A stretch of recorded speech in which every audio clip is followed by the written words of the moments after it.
The buyer. Let's start that over. Wait. Jay's teasing me, man. He's a tease. Well, he's gonna let me slap his ass around. My grandma and your grandma were sitting by the fire. Bio. My grandma told your grandma, I'm gonna set your flag on fire. You're talking about it now. I set you on fire, damn. Aiko ande. Giacomo fino anane. Giacomo finane.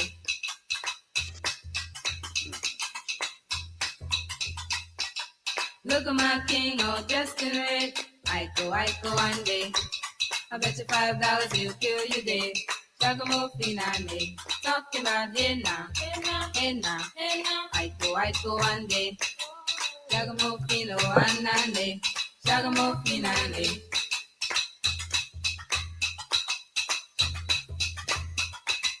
My flag boy and your flag boy sitting by the fire.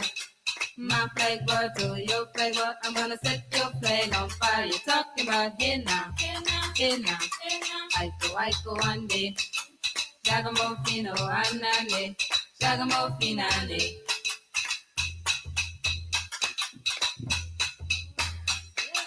See that guy all dressed in green?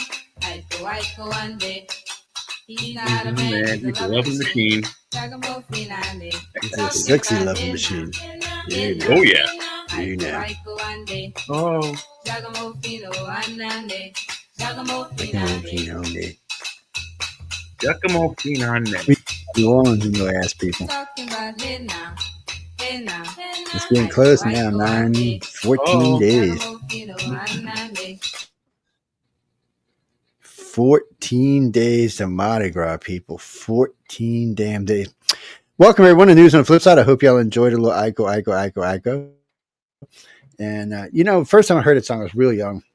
And I was listening to it, and I was like, Dad, this song pretty rough, huh? You're going to kill your ass, set your ass on fire. I was like, man, this song, when you listen to a lot of those Mardi Gras songs, they're kind of harsh, man. Don't mess with those Creole girls, man. Well, Creole girls are always hot, but but they'll put a voodoo on your ass. Oh yeah, they'll put a voodoo on your ass, a voodoo to fall in love and give them all your money. They'll bury your boxer shorts in their front yard, and then all of a sudden you can't go out. I'll tell you, man, I know the tricks. They got some voodoo down here, people. Jamie. Oh, we lost Jay. The voodoo got Jay. Uh-oh. the voodoo got Jay, man. He been voodooed. Anyway, I got to get us a guest. We got a guest coming on with us tonight. He'll be on within just a second because I'm screwing around like I don't know what I'm doing. I think I'm a rookie these days. People use the chat rooms. Jesus, I get tired telling y'all that. Use the chat rooms. Look, I don't mind. I mean, I'll do the messenger all day, but it's not fair to the guests and it's not fair to the other hosts because they don't know who the hell y'all are. They just think y'all some ghost people or something. Yeah, ghosts. Ghost people. Yes, you don't know what ghost people are. The ghostest with the mostest. The Jay, man. Jay got probed. I think he got probed. The voodoo got him, and he's being probed by the voodoo queen. Marie Laveau is probing him at the moment, and I feel for him. But hey. I heard she was a hottie, so I don't want to. Who did what? Marie Laveau. Who's that? Marie Laveau. You don't know who Marie Laveau is? I have no idea. Oh my God, you're gonna burn in hell because she's gonna put you there, man. Oh my God, she is the voodoo queen, man. The real voodoo queen, the one that made all this stuff famous back in the day. Oh man, it's well, you know what? We'll do a show on her in the near future. And that way everybody will Oh, now you're gonna send me his bio, Carmen. I'm gonna smack your ass. I gotta love me some Carmen. Carmen, what's that, Jackie? Carmen is a friend of mine who's does a lot of guest acquisitions for this show. Well, really, he does them for Author School, but he gives us guests for this show as well. No, he's a lot of fun. I talked to him all the time. I harassed the hell out of him. Yeah. Am I dark? Is it dark in here, man? Yeah, well, it's dark in here too, so don't feel bad. I need to add some lighting. I really need to add some lighting in here for some reason. Like a little dark. I just like so here, Jackie. What are you By talking about, Jackie? candlelight. How many lights on here? Actually, I'm actually looking for his the gentleman's email. Yeah, I don't know why it was in my email a few minutes ago, and now it seems to have gone bye. Well, when you going back and forth with emails with one of the people, sometimes they build up, and you got to open them up. And oh, thank you, Michelle. Seeing the show schedule. Just I'm sorry, I'm looking through mails and I seen a show schedule for something we're doing. Jay, what happened, man? Jay got the voodoo, man. That's what happened. He got the voodoo. Doesn't take long to shake it off. Jay got the voodoo. Voodoo on me. Voodoo on what? me. You voodoo what? My internet died. See, you got the voodoo, man. That's what happened. He got the voodoo. Damn, I'm gonna have to text. Why in the hell? Well, usually the email's right here. I wonder what happened. Well, while you guys are sitting there, remember I said about a month ago that I had a dream that we could go into Fort Knox and look to see if there's any gold in there because I don't think there is any. You know, guess what? Elon Musk is saying he's going to live stream an investigation into Fort Knox to see all the gold. He said if there's all gold in there, no one's got anything to worry about. I think they only had maybe 1 or 2 chambers with gold, and the rest is gone. I think they had gold. Well, you know what? The bitch part about that is if that's true, they couldn't tell you that anyway. They wouldn't let Elon tell you that. I don't know. Trump, even Trump couldn't let you do that. Trump's trying to be the most transparent guy. I like what he's doing. I don't have one problem. I don't have a problem with that, but if Fort Knox is empty, that's revolution kind of shit, man. Before we go any further with this, who is in control of Fort Knox? Is it the U.S. Army or the Federal Reserve? It's the U.S. Army. And if I remember correctly, both of them are involved. The reserve is that's what it's supposed to be. If I remember correctly, they're both involved. You know, actually, Joe, you're correct. I think it's owned by the Federal Reserve, protected by the U.S. Army. In which case, the U.S. Army is controlled by Trump. The Federal Reserve is not. So I'll tell you the story, right? They used to use the local high school football team there at Fort Knox to come in and turn the gold every year. They would turn the gold. In the late 60s, they stopped doing it. You know, they didn't. And as a matter of fact, they don't allow anyone in there. Nobody. You know, get into Fort Knox. That's why I say it's so hard to get into Fort Knox. All right, hold on. We're gonna. Okay, Carmen, what are you doing? I think there's maybe a couple of rooms that if they had to show someone, like look at all the. But that was my dream, and everybody said I was crazy. That never happened. And now, I sent him a thing a few minutes ago. We were running late. Say hi to everybody because everybody can hear you. It's Jay, Mike, Carmen, guys, just talking about you just a few minutes ago. Semper Fi. And so you're live on the air with us right now. So, but no, I sent it to him about 4 or 5 minutes ago. We did what? Hello, Michael. Hello, Jay. Hey, how you doing? Hey guys, they're like, who the hell is that? It's a disembodied voice, people. That's what it is. It's a magic phone. But yeah, he I sent it to him. So if you, just tell him look in his mail. If not, I'll send it to him again in a couple minutes. But I sent it. For some reason, it was giving me a hard time finding his email for him. It was kind of weird. But anyway, he's got it. Like I said, if I'll resend it to you. Yeah, well, no, I found it, so I sent it to him. So he should have it. And like I said, if I don't hear from him in 2 or 3 minutes, I'll send it again. Okay. All right, baby, be good. That's sexy beast man, Carmen. Y'all. Carmen's a nice guy. He's like Sasquatch, though. I mean, some bitch is like 9 foot tall. He's a nice guy. No. He's no. Actually, one of these days we'll bring Carmen on. We'll bring Carmen on to talk about music because he does. He's a musician as well as every other thing that he does. All the rest of his jobs. He does media for Writers of the Future and L. Ron Hubbard. So he does. He gets me. Anytime I'm looking for a guest or Arthur Quill's looking for a guest, he'll go find him for me, hunt him down, set him up. And he knows for like guests for like this show, he knows the kind of things I like to talk about. So, because him and I have talked quite a bit. So usually when he sends me somebody, it's somebody I'm going to enjoy. And, we've had a couple of really good military guys on recently that were a lot of fun to talk to. It's and we only got him for the first hour, but yeah, there he is, Fred Smith. There you go. Look at that. Good looking guy too, man. Look at that. We're going to bring you up, Fred. We're going to bring you up in just a second. Guys and girls, we're going to bring a guest on in just a minute. We got to wrap up a couple of things right quick. We got to quell the rumors of Jay and his pregnancy. It's out of control. Well, I just didn't want y'all to start this tomorrow night in the chat, okay? I'm just saying there's been Too enough late, of that. Joe. The cat's out of the bag, and you started it. So Double-headed alien baby. if that's the case, we're gonna put I'm gonna have the girls. You know, the UPRN website's being remodeled right now. What I might hear it's from two fantastic ladies. I haven't seen anything, so I couldn't tell you what was going on. But when they get ready to get done, I'm gonna send them a donation thing for Jay's baby, and we're gonna donate that to something serious when it's all said and done. And of course, everything else will be there so you can find us. And there are show spots coming available. But I think right now the cheapest, it depends. Probably if you're just messing around for an hour a week or something, you could probably get one as cheap as $75. But if you're going to get featured or Roku, that just adds to it. So just stuff to think about. But right now, because we're really full, so we're not hurting for spots. So, and we're getting ready to split the station. Now, when that happens, that changes everything. That it's like a metamorphosis coming. Yes. Well, the station's kind of grown in some weird directions.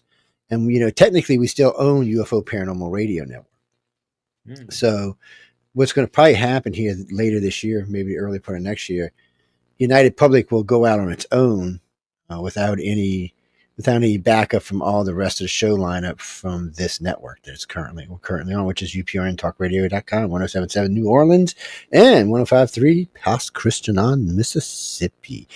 Anyway, on that note, we're going to bring our guest up here. Fred, wait, let's get him up here. Okay, Jay, move that thing out of my face so I can see Fred's good-looking face, man. There we go. Hey, Fred, how you doing, man? I'm amazing. How are you doing? I love pretty good. Epic. Yes, we get a little crazy. We're actually kind of calm on this show compared to the Saturday night show. The Saturday night show is we just call it the chat. Although we've been known to throw a few F-bombs around on this show. But we should call it the out of control show is what we should call it. And we have like 7 different hosts that come and go. So we always have new people coming and going. And, we have female hosts, male hosts, and we just kind of mix it up for whoever on our network, because the network's huge now. And I think we have 35 live shows, over 40 live hosts, not include 100 syndicated. So any of those hosts are allowed to stop by. And if you're a guest and we enjoyed your company, you're always allowed to just pop in to either this show or that show and just say hi, and we drop you in the queue. And, God knows what's going to happen after that. But I tell everybody to make sure they're right with their Lord before they come on any of our shows. And Carmen should have told you that. But Fred, introduce yourself, because Carmen had sent me over a bio, but I didn't see it. Well, him and I talked, but I want the rest of the world to know who you are. So go ahead, man. I appreciate it. Sounds like you're my spirit animal, man. I like that, actually. Yeah, well, my name is Fred Smith. I have been trained in the Marine Corps from a very high level to probably go a little bit more in detail as to exactly what your broadcasting station represents. I was trained at like National Security Agency level stuff in the Marine Corps, and it translates into communication. So just to make a long story short, over the last 15, 20 years, I've scaled up several businesses from zero to a few $100 million in the automotive industry. So you've seen these results in effect of like how some of the brands have shifted their overall design. We wrote some curriculum, but also my claim to fame is being stuck out in the desert as a Marine for about 30 days. That was pretty interesting. I'm a combat vet, but overall, I'm super excited to be here. I love the energy that Carmen brings, and I'm really super happy to be here. He is high energy. He's a little, but I still love him, man. I get it. When I talk to Carmen, it's like this. Hey, Carmen, how's the weather up there, dude? Yeah. Everything's good. He's he's legit. He's 6'4", I think, but he's taller than me because I'm 6'3", and yes. we were at L. Ron Hubbard's science fiction masterpiece To the Stars. It was the Institute of Space Law and Ethics. So the 75th anniversary for that. Yes, we're actually sponsoring the book. I run an organization called the International Community for Alien Research, and so we're actually putting in a little sponsorship to it just for the book. We carried it on the network. We actually gave away 5 of them just recently. Wow. But that's network stuff. That's ICAR is a whole different thing. It's something I started about. I shouldn't say I started. A group of us started about 44 years ago. It was funny when I was in the Navy, because I was Special Forces in the Navy. I had a weird career in the Navy, and I got lucky. I was in between 2 wars. I just fell right in between them. I mean, the Nimitz was great. I learned a lot of stuff. I got to meet a lot of pilots, had a lot of fun, a lot of crazy asses I met when I was there. But I always screwed myself up in reverse. I went in as enlisted, and I said, okay, I'm just going to go and get an education, get out, and do my thing. I get in. I'm in boot camp. I get a stripe, and they put me in charge of office cleanup. Then I got another stripe. I said, wait a minute, I got E2, and I ain't even got 6 weeks into boot camp. I'm like, what the hell's going on here? And then so he said, well, we like what you're doing. He said, you're really good. You have really good command skills. He said, you should think about being. I said, no, I don't want to be an officer. And so I was going through some tech stuff. I was actually reapplying for the ASVAB because I wanted to get a higher score so I could go higher up in the tech level because that's what I was after. I wanted to get into the nuclear level, and I was like 2 points below on the original test. So I retook it, and I qualified. And then my commander tells me, I pulled these two idiots out of remember, I don't know if y'all had this, but you probably did, where you had to go through the thing where the fire was going, and you had to crawl through in your hands and arms. So it's like the firefighter's course. So I had to go in there and pull two idiots out of there because they were choking out, had that thing all wrapped around and shit. So my commander goes, he said, you got a pretty good knack for this. And he said, you got pretty good skills. Wow. He said, and he said, you got all three of your marksman, sharpshooters, and sniper's badge. He said, like it was a nothing. I said, dude, I was raised in Louisiana, freaking bayou. Of course I could shoot a gun. Give me a break. Everybody down here can shoot a gun. It's not a big thing. Shout out to alligators who play. That's what I'm saying. It's just not a big thing. So he goes, well, he said, we're looking for some people for special forces training. He said, but this is the guys that go in and save the special forces guys. I'm like, what the hell are you trying to get me into? So I started taking the course. I'm 20 months in. So we catch a break. So they send me out to the Nimitz because I had gone through electronics training while this was going on. They send me out to the Nimitz. So they put me on the flight deck as a plane captain, which I was having a blast. Because the plane captain controls the whole deck, and I'm having a blast. I'm launching jets. I'm 18, 19 years old. I think 19 at the time. I'm having a ball, man. And so we had an A6 intruder. It had a malfunction, so I fixed it on the deck in like 5 minutes. And I still remember my first officer walked up. He said, you did that in 5 minutes straight. He said, we take crews to fix this. He said, what is this? I said, that was nothing. So he tells me, he said, well, when you're done, I want to bring you upstairs to the conning tower. He said, we've been having an electronic issue with one of our systems, and we'd like you to take a look at it. Because he said, all kind of people. I went in, I opened the thing up, played around 5 minutes, found this little thing in there. It's like a hairball or something was in between two contactors. Pulled it out, cleaned it, screwed it back in, started up, and said, it's fixed. I swear, my commander said, you just got promoted to lieutenant junior grade, and you're now on the deck with us. I'm like, what do you mean? He said, well, you can't come up here if you're an officer. He said, we just made a special thing for you today, but you're not allowed in here if you're not an officer. And he said, he said, you can't, Ensign's got to meet you outside and talk to the captain. I'm like, really? He said, it's as low as you can come in here. I'm like, really? He said, so just think you got promoted from E3, because I was E3, then actually as E4, I had a rent-a-crow. And he said, you just got promoted. And I was like, I still had to go take go in front of the board, but still. Yeah. I mean, that was like, and plus, when you're in a carrier, you get carrier pay, sea pay, hazardous pay. It's like, I've been out in those carrier streets, believe it or not. I bet you. Yeah. I worked at Flea Hometown News Center. That was actually my first gig. So I had to report on the Nimitz anytime you guys got promoted. I also worked with I was actually attached to the Marine Corps Security Force Battalion too.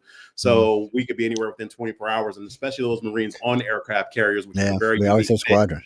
Yeah, so you got the DCs coming through. Yeah. We always had a company on board, and usually a decent sized company too. I mean, the Nimitz had about 5,500 people on it, if I remember right. So yeah, and that was one of the first things that I learned on the aircraft carrier is that you just walk the port side and starboard side, the main drag, know where your rack is, know where you work, and then you'll figure the ship out because you'll figure it. I remember like it was yesterday. That's why I get goosebumps about it. Somewhere in Old Salty in the reactor room on the reactor itself, right around if you look around, there's some bolts that hold it in place. If you look around, you'll see my initials carved in over one of the nuts. And and I told my commander I did it because I figured if they ever found it, I'd be in a world of you know what. And he said, no. He said, you're not the only one that's done that, just so you know that. He said, every captain that's ever served in a ship has done that. I'm like, really? It's like, yeah. He said, you're not a captain, Joe. Wow. Yeah, and that was the thing about what you said too, is that with what I did in the Marines, I had to score just as high because the equivalent to the Defense Information School was the nuclear school. I just didn't want to do a year and a half. Otherwise, I probably would have done it. But yeah, it's pretty tough. It is, and it's I had to learn X amount of communication because of the systems I worked on, but it's bullseye. I still remember this. So I got a security clearance when I went in special forces. But it's like a class 5 security. It's nothing, just a security clearance. It's a top secret, but nothing like So then I still remember this. My commander, my captain, actually, I'm underneath a radar thing working on it. He comes up and kicks me in the foot, and he goes, they need to talk to you. I'm like, why? He said, because you got to get a higher clearance to be here playing with this stuff. He said, do you know all this shit up here is top secret, right? I'm like, yeah, I kind of figured that out ahead of time. And I still didn't even know the acronyms for this shit yet. And I still remember these two guys come in. One's FBI, one's CIA. He goes, sit down. We'd like to talk to you. He said, just so you know, we've talked to like half your family and half your friends already. I'm like, really?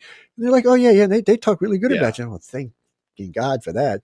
Yeah. And so then he tells me when we get in to we were going somewhere. I forgot where we were porting. He said anyway, when we ported, he said they're going to polygraph. Westpac, because you were in the Nimitz, so you probably did Westpac. Yeah. Well, we were Westpac for sure, but we stopped at some little hole in a wall island. I still don't know where the hell it was because I still remember this. I'm like, oh, Hawaii, I'm going to get to go to Hawaii. Nope, we just sailed right on by. Whoosh. I was like, you went to Seychelles. I think that's what they were doing. You went to Seychelles. Yeah, and you know what? That might have been it. I could actually find out. It was it's like, he says, we got a guy coming in, you're going to get a polygraph. I said, what do you mean I'm going to get a polygraph? He said, you're going to get a polygraph. I said, what do you think I'm a Russian spy? He's like, no, but we you got to be sure. He said, because you're getting a significant increase in your security clearance. So I'm like, okay, that's cool. So we get to talk, and he's asked me 5 million questions, just routine is, how they ask. Just some of the questions are really stupid too. And I love when they think they're going to trick you up on some of the dumb stuff. I'm like, no, you know what? I know how to speak a Russian. You shouldn't say that. I was like, come on, man. So we get through. He says, all right. My captain comes in and he gives me this little thing. He said, you're going to probably get promoted to lieutenant really fast. And he goes, you now have your security clearance. I had a class 10 security clearance. It's equal to the captain on the ship. He goes, Joe, he said, they ain't hardly maybe 15 people in the whole service have this security clearance. I'm like, why? He said, the guys who work in the reactor rooms on the submarines. He said, certain captains. He said, the president don't even have a class 10, dude. I'm like, he said, the stuff you're going to be working on. Q level clearance because you got all 10 compartments. Yeah, because so he starts showing me around. That's actually real. That's actually it's spooky, isn't it? To let me have that kind of security. I'll tell you what it has done for me, though. It has opened doors in weird places because I do the International Community for Alien Research. I'm always trying to find people in the government may have have some information or seen something. And I would have probably let all this go, but every pilot I met while I was in the Navy saw something. Every one of them. There wasn't even an exception. I was like, you got to be kidding me. And back then I wasn't even interested. I was like, dude, y'all been smoking that ganja, haven't you? I said, because I know y'all been getting someone flying it up with you, smoking that shit in your airplanes. And then, oh, no. I said, no. I said, we're not stupid. We can smell it in your airplanes, man. We know what's going on. And so I gave him trouble about it. And then I still remembered because there was an official report. And actually, it was a Marine that took the report. He was an officer, but he wasn't a captain. What's the next down? Lieutenant commander. Yeah, Lieutenant. I think that's in a Marine. It was I forgot what they called them. Butterbar, second lieutenant, second lieutenant, first lieutenant, captain, then lieutenant colonel. Okay, well then he would have been the first lieutenant because he was taking the reports, and I still remember this. The guy, one of the pilots, telling me, who was a lieutenant commander, he's like, Joe, he said he went in. Guy was very serious with me, and he said, okay, I don't know. I want to see your face again, and don't ever say anything about it. Get out. And I'm like, I said, he didn't make you sign anything. He said, no. He said, get out, and he said, you'll get kicked out if you say anything, and that was it. Get out. And I heard that so many times. I was like, well, Navy's interested but not interested. Yeah. I said, because and a friend of mine, what's a Marine, Joe? He's not going to tell a Navy. I said, you idiot, they work for each other. What are you talking about? They're the same service. I said, I don't think y'all quite understand how the Marines and the Navy works. I said, we're technically, we like to argue with each other because we want to be separate, but we're actually just one big family. I said, it's just more complicated than you think. That's all. The Marines is the department of the Navy, but they don't. Well, you know, I won. I was in a strip club. And they don't like to admit it. I was in a strip. We had just gotten a big fight. It was a bunch of Navy guys, a bunch of Marine guys, and a bunch of bikers. We got a big fight in a strip joint. And I was sitting there, and the guy said something to me. And he said, so I said, no, the Marines work for us. He said, what do you mean? I said, look at the check. It says United States Navy on it. Don't say United States Marines. Oh, shit. I should have never said that. It was a bad fight, man. It was bad. It was anyway. I don't think. Well, I mean, Buzz Aldrin actually talks about a lot of what we're talking about when it comes to aliens. So I mean, Buzz actually talked about that publicly. Well, I met Buzz Aldrin and Edgar Mitchell in Washington D.C. at the Washington Press Club. I was doing a lecture there for the 9th X conference, I think, and 8th or 9th. Anyway, they were both there, and I was having lunch, and Buzz kept going. You know, we never went to the moon, right? He was telling me that. I said, Buzz, shut up. I don't believe you. And finally, Edgar goes, you see, I fucking told you not to say that. He said, you said it one time as a joke, and look, half the planet now thinks we didn't go to the moon. He said, it's your fault. Wow. Steve, it's like, it was just, they were hilariously funny together. They really were. You could tell they had been friends for a long time because they really played off each other well. Why do people think we haven't been there? I don't get it, man. You can take a telescope. There's lots of reasons why. You can see all the crap we left behind. Whenever humans go, we leave crap behind. It's fake, you know what I mean? Conspiracy theories. They're all over the place. There's all kinds of crap up there we left behind. So, Fred, when did you join? When you I was in the Marines. Yeah, I was in the Marines from 95 to 99, and then we had that little incident again in the Persian Gulf. So from 02 to 03, and then I worked as a contractor, places that didn't exist. I had a clearance too, so you know how it goes. Yeah, it's just like, you know it is. You don't exist. I know. Yeah, I was 82 to 90, and I one of the reasons I got paid more is when I originally enlisted. I enlisted as a 4x10, ladies and gentlemen. That's a reservist, in case you don't know. And they actually pay you more if you're a reservist. That's some bullshit. I mean, don't get me wrong. I was happy, but when I found it out, I was like, wait. Doing more work. I'm only going to be here for 2 years. I found that when I was a reservist. I was just like, wait. I'm like, okay, but look, I'm not going to argue. When you give me more money, I'm not going to argue with you, but you do, because you're cramming stuff in on weekends and holidays. And I used to love going out to Fallon, Nevada for the bombing derbies. There was always a Marine company out there with us for some reason. I guess anytime we invited the Air Force out, they wanted the Marines there. You keep the peace, I guess. I don't know. Because you want to save your ass, you call the Marines. There was going to be fights. There was going to be fights there no matter what. Well, that's true. But I mean, there was going to be fights there no matter what. I mean, you're working 48 hours on, 24 hours off. It's just nonstop. It's touch and goes. You're bombing shit, blowing shit up. You got pilots just, I don't know what they're hyped up on, caffeine probably. And it's just insane. Marines are hard working. If when I thought about the military, and I know a lot of military people from World War II, that like around me, and then some from Vietnam, they're like, you go in the Marines, you're gonna have to work hard. It's just dedication, working hard. It's like you want a light life, you go into the Air Force, or like maybe the Navy. See, we shared a base when I was in San Diego. We actually shared a base with the Marines, but not all the Navy boot camps do. The Air Force had the best accommodations and best food. Because Air Force ain't real. That's like joining a girly service, man. All my friends that went to Air Force. Well, sometimes you want to join a girly 6 service. weeks. I mean, 6 weeks of boot camp. What the hell is that? You want to join a girly service. You need those bombs, man. The Marines call it, hey, we need an airstrike. Where's that come from? The girly service, man. No, that's coming from the Navy. No, that's coming from There ain't no Air Force. Let me explain, Mike. There ain't no Air Force going to save no Marines. They might go save the Army, but the Navy's coming to save the Marines. They're not letting them half-ass Air Force pilots nowhere around our Marines, man. You can forget it. You want the helicopters, man. You want them to swoop in and blow the hell out of everything. Yeah, let me tell you what. 10 warthogs, call a warthog. Oh, you can't beat it. I love a warthog, man. I've seen warthogs in action. I love them things. I love the sound of them. Yeah, they're bad. I love, little tank killing little thingies. I just like them. Harriers. Oh yeah, Harriers were great. I remember first time I ever seen a Harrier was unleashed on the for the public for the first time. It was amazing. What a cool jet. I did a week on a Harrier carrier, catching up their electronics. Well, they were doing updates, is what they were doing to the Harriers. Remember, it was called the jet jumper in the UK. It was the jet jumper.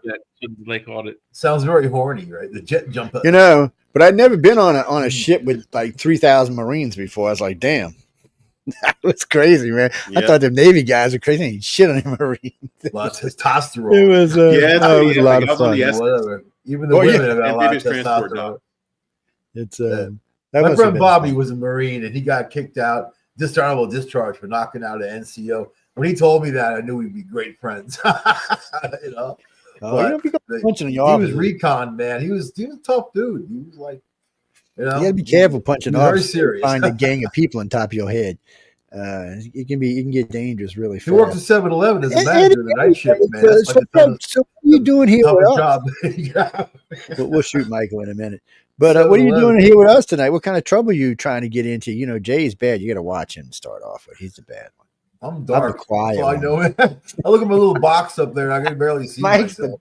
Apparently, Mike's the dark one tonight. I'm not sure what the hell that's about. But no, Carmen was telling me all about you, and I said, well, yeah, because Carmen knows I like anybody who serves. Well, first off, thanks for your service. Because I like anybody who served, and because I know how it is to be getting your ass out there where you can get it shot at.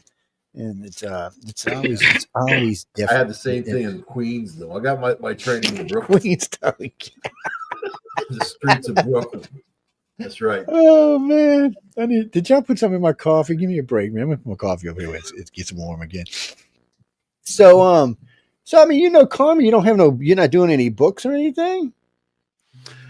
Well, I'm going to find out more because I've been published in the Marine Corps and I do have books out already. Most of my books are actually high-level advertising and marketing books for like people in the online industry. And I have a book for like real estate professionals, a lot of sales training stuff, because that's what I did for like some of the major brands out there in the car business. So yeah, I've been under a lot of wraps and secrecy since my about brother did November that too. 2020. Yeah, it's that's well, and that's the other thing. Yeah, I know a lot of what you wrote you can't publish anywhere. Yeah, I know. exactly. I did. I know. You know, it's funny because I just recently, when was it? It was about 2 months ago, 3 months ago. I did 3 days of testimony to Congress. Wow. Yeah. Well, the funny part was when I originally got the call, I was like, "Would you come?" I said, "Not if I got to do it in public." I said, "I have 3 companies I run." I said, "I can." I said, no. I said, the construction I'm retiring from, so it really didn't matter that much. But all the rest of the stuff I'm involved in, I'm kind of like, nah, you know. And then besides that, I already knew some of the stuff they were going to be like, oh, no, I don't believe that no matter what you say. So this was so funny. So she said, okay, we're gonna keep you for 3 days. We're going to do a private thing. They didn't really know what they were going to do at first. And so we go over to Washington Press Room. They got this little room there. I call it like, it feels like it's airtight because it pops your ears while you're in there. That's how soundproof this damn thing is. So you're sitting there. So I told her, I said, before we start, I said, actually, it was even before we went in, I told her this. I said, before we start, this is a black-haired senator. I can't mention her name, but I said, why don't you call somebody from Langley and have a polygrapher come over here and hook me up? Wow. And the guy's like, well, what do you mean? I said, well, you know, I got a degree in voice stress analysis and facial and body recognition. I said, so I said, why don't you come over? I said, because I don't want to have to stop every 15 minutes and convince you that I'm not lying. I said, it's the easiest way. So this guy from the Pentagon comes over, the Lieutenant Colonel, he goes, are you fucking serious? And I said, yeah. And he does it again. He said, are you really? He said, you know, I've been doing this kind of shit for a long time. No one's ever volunteered. No one's even ever said, go get somebody from Langley and bring him over here before. He's like, what the fuck? this guy's me. And I'm like, look, dude, I said, y'all going to ask me some fucked up questions. I'm going to tell you some really weird, crazy, scary shit. And you're going to want to know if I'm telling the truth or not. And like I said, I don't want. So he comes in, he hooks me all up. He does this little testing, you know, determine what's a lie and what's the truth. So they start asking questions, and she's asking nonstop. And you're seeing these faces like, and they're looking at the polygrapher, and he's like, you know, and she's like, and he like, so she goes, so right in the middle of it, we're like 2 hours in, 3 hours in, well, not even in the middle of the first quarter. She goes, well, I want to hear him say a lie. I said, well, that little love nest we were in last night was really hot, and the thing went. And she gave me this look like, I will choke you. And she looks over at the thing. He said, there's no doubt he was lying. And she's like, well, there's no way this can be true. So she comes back and she asked me this question about, you know, people being taken. And I told her, and she just looked at me. She said, there is no, and she used a whole line of F words for like the next 5 minutes. This can be true. I said, well, it is. I said, we have 125,000 cases. Of course it's true. And I said, we do a comparison study. I said, ICAR's not out there to get famous or for anybody to know us.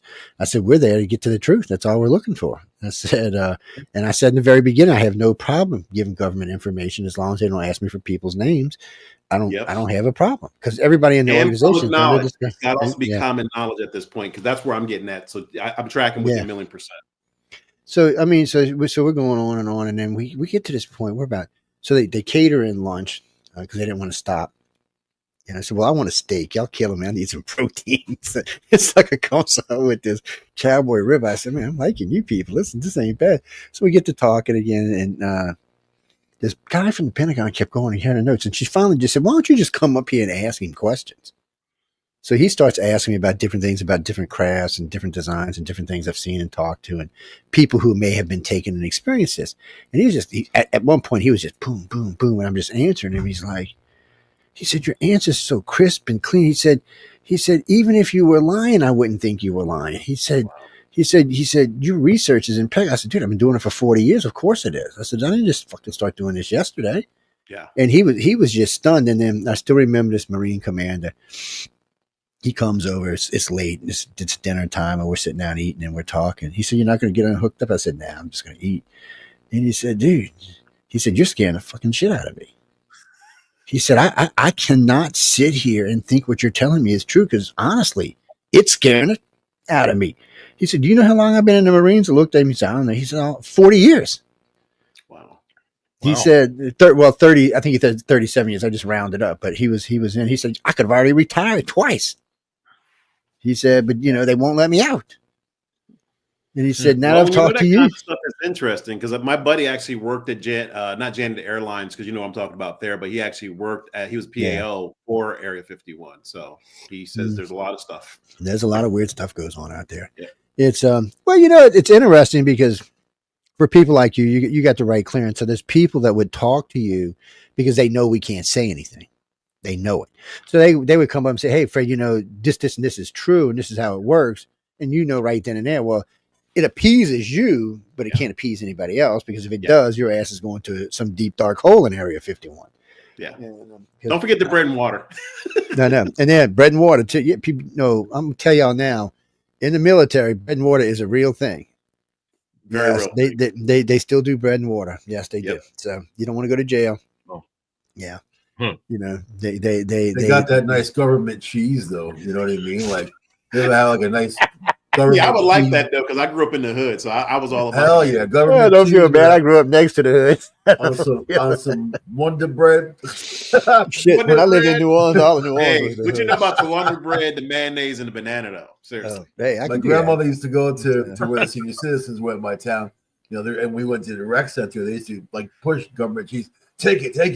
And you don't have to tell me twice. Try to give me a 5-pound block of cheese. I'll take it, man. Grilled cheese forever, and the blocks lasted, and we good. It was good though. It was great, as a matter of fact. Well, yeah, they usually give you pretty decent cheese. What's that, Frank? The government's got. I don't. What do you mean? Why you want to know if he's married? I don't think he. I don't know. You'd have to ask him. But we don't. It's the wrong show for that. Try Saturday night, okay? Yes. Who's married? No. Frank asked me if Fred was married, and I was like, I don't know if we even want to go there. I mean, like you got a crush on this guy or something? What's going on? Well, I'm just saying. So anyway, Laura Lean, what are you doing? Well, no, he was deployed, so he's seen some action. But working in the fields Fred was in, he was probably exposed to stuff that was probably actually more dangerous than being in the field. Yeah. That, and I was also exposed to the high level. How is standing on a carrier deck directing planes less dangerous? No. What he was doing, really and seriously, what he was doing is actually very dangerous. It's hard to explain to people if you've never been involved in it before, but somehow or another, our friends and our enemies seem to be able to follow the pipeline sometimes. And if you happen to be in the pipeline, guess what the fuck? You're now dead. That's nice. I can't even say it any nicer than that. I mean, that's pretty much how it works out. Yeah. You know, we had a guest a couple of months back that was actually wanted to communicate. He was in where was he? He was in Iraq. He was doing he was breaking codes in Iraq. He was a guest not too long ago, and he got shot twice while he was there. Yeah. And so I mean, it's just part of it. And Jennifer, yes, being on a carrier is dangerous. I mean, there's not a look. Being a cook in the military is dangerous. Okay, I'm just telling you. Y'all don't understand. It is. It is. And they got to get up early too, and they still have to be alert. It's really dangerous. Like yes, and they're cranky when they don't. Yeah. And don't talk about their food, even if it sucks. Don't talk about their food because you're not gonna be happy. I can't. I was talking about brown bag lunches the other day. I'll never forget them nasty things. Well, I guess they weren't all nasty, but I mean a lot of them were nasty, but they weren't all nasty. I don't know. It's been a long time. I think bag nasties, man. We call them bag nasties. Boy, you know what? Well, I still remember. I got I was going. Where were we? We had to go over to Virginia. Oh, we were in Norfolk and Virginia. They flew us out there, and because Nimitz was in port, or she was getting overhauled, is what she was doing really. And there was nothing for me to do because everything I'd done on the tower was done. So I was off doing other stuff, and they sent me out there. I still remember. I was like, it was the first time I ever went into an officer's mess or an officer's club. Because I'd only made officer when I was on the ship, so I had never been on it was always enlisted for me. But I remember walking in, and I said, well, these son of a bitches, no wonder they're always good. Guys, I'm just telling you, officers live way better than this poor listed men did. Did you go to the O Club? Yes, I did. And then what I'm saying, it was just so much different than it was, because I don't even know how to explain it. If you're not in the service, I can't even explain it to you. But when it was like, when I remember the first time we used to go to this place. It was for enlisted. It was an enlisted club, and we used to go in there. Don't get me wrong, they had pizza and food and games and pool and all sorts of shit to do. So, but I remember the first time I walked in the officers club, and I was like, this place has got furry little things on. Man, I'm telling you, people, it was like a Richie place. I'm just telling you, it was not what I was expecting. I don't know what I was expecting, but that was not it. And it was a big, huge place with shit all over the place. And there was cute girls in there too, to boot. I was like, look at this. I said, boy, thank God I made officer. This is much better way. And the officers ate better. They had better mess. Well, actually, it was nice because you could sit down and eat. You didn't have to have 80 or 180 guys with you, bumping you around, knocking you around, making noise. It's even I don't really mind either way. I enjoyed my time in service, either as enlisted or officer. I enjoyed it both ways. I thought it was a lot of fun. I didn't think it was enough fun to re-up for another 6 years, but because I got a 2-year extension, I couldn't turn it down. They offered me what was it, $40,000 to do 2 years, and I was like, I looked at the guy like, you fucking with me, and he goes.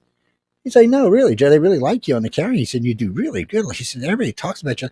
And I still remember this because I said, okay, I'm going to do it.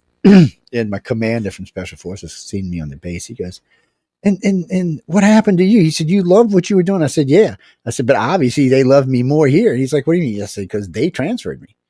I said, anytime the captain of the USS Nimitz transferred, you don't say no, dude. You know that. He's like, he said, what do you mean? I said, he personally requested me off of the flight line and out of your service into his. And I was like, and made me an officer. I said, shit. I said, I actually outrank you now, man. You better watch it. He was, did they have you on special? No, he was, yeah, they did actually. And he was, what was he? He was a master chief. I used to give him, shit all the time about it. Cause I remember when I met him, he was an E6. I remember when he got promoted and he's like, you're a what? I said, well, I'm a lieutenant junior grade. He's like, what? He said, how in the hell? I said, don't ask me, buddy. It's just how it works. But I was considered special staff because between the security clearance and the ways I was promoted, it was, and at some point I knew if I stayed in, it was going to catch up with me, meaning that somewhere they would have had to slow me down. They would have probably made me make lieutenant, maybe even lieutenant commander, but I guarantee you they'd have slowed me down right there. Put you in war college or something. Yeah, they would have just said, no, you're moving up too fast. And since there was no combat experience involved, I had duty experience. I mean, I was because I had what do you call it? Shit. Because I was in charge of people, whatever the hell I called it. No, people, not everybody in the Navy's in charge of people. It doesn't work that way. It's So It you used to were be. East Was, you were East Was, and you were in a Mustanger, right?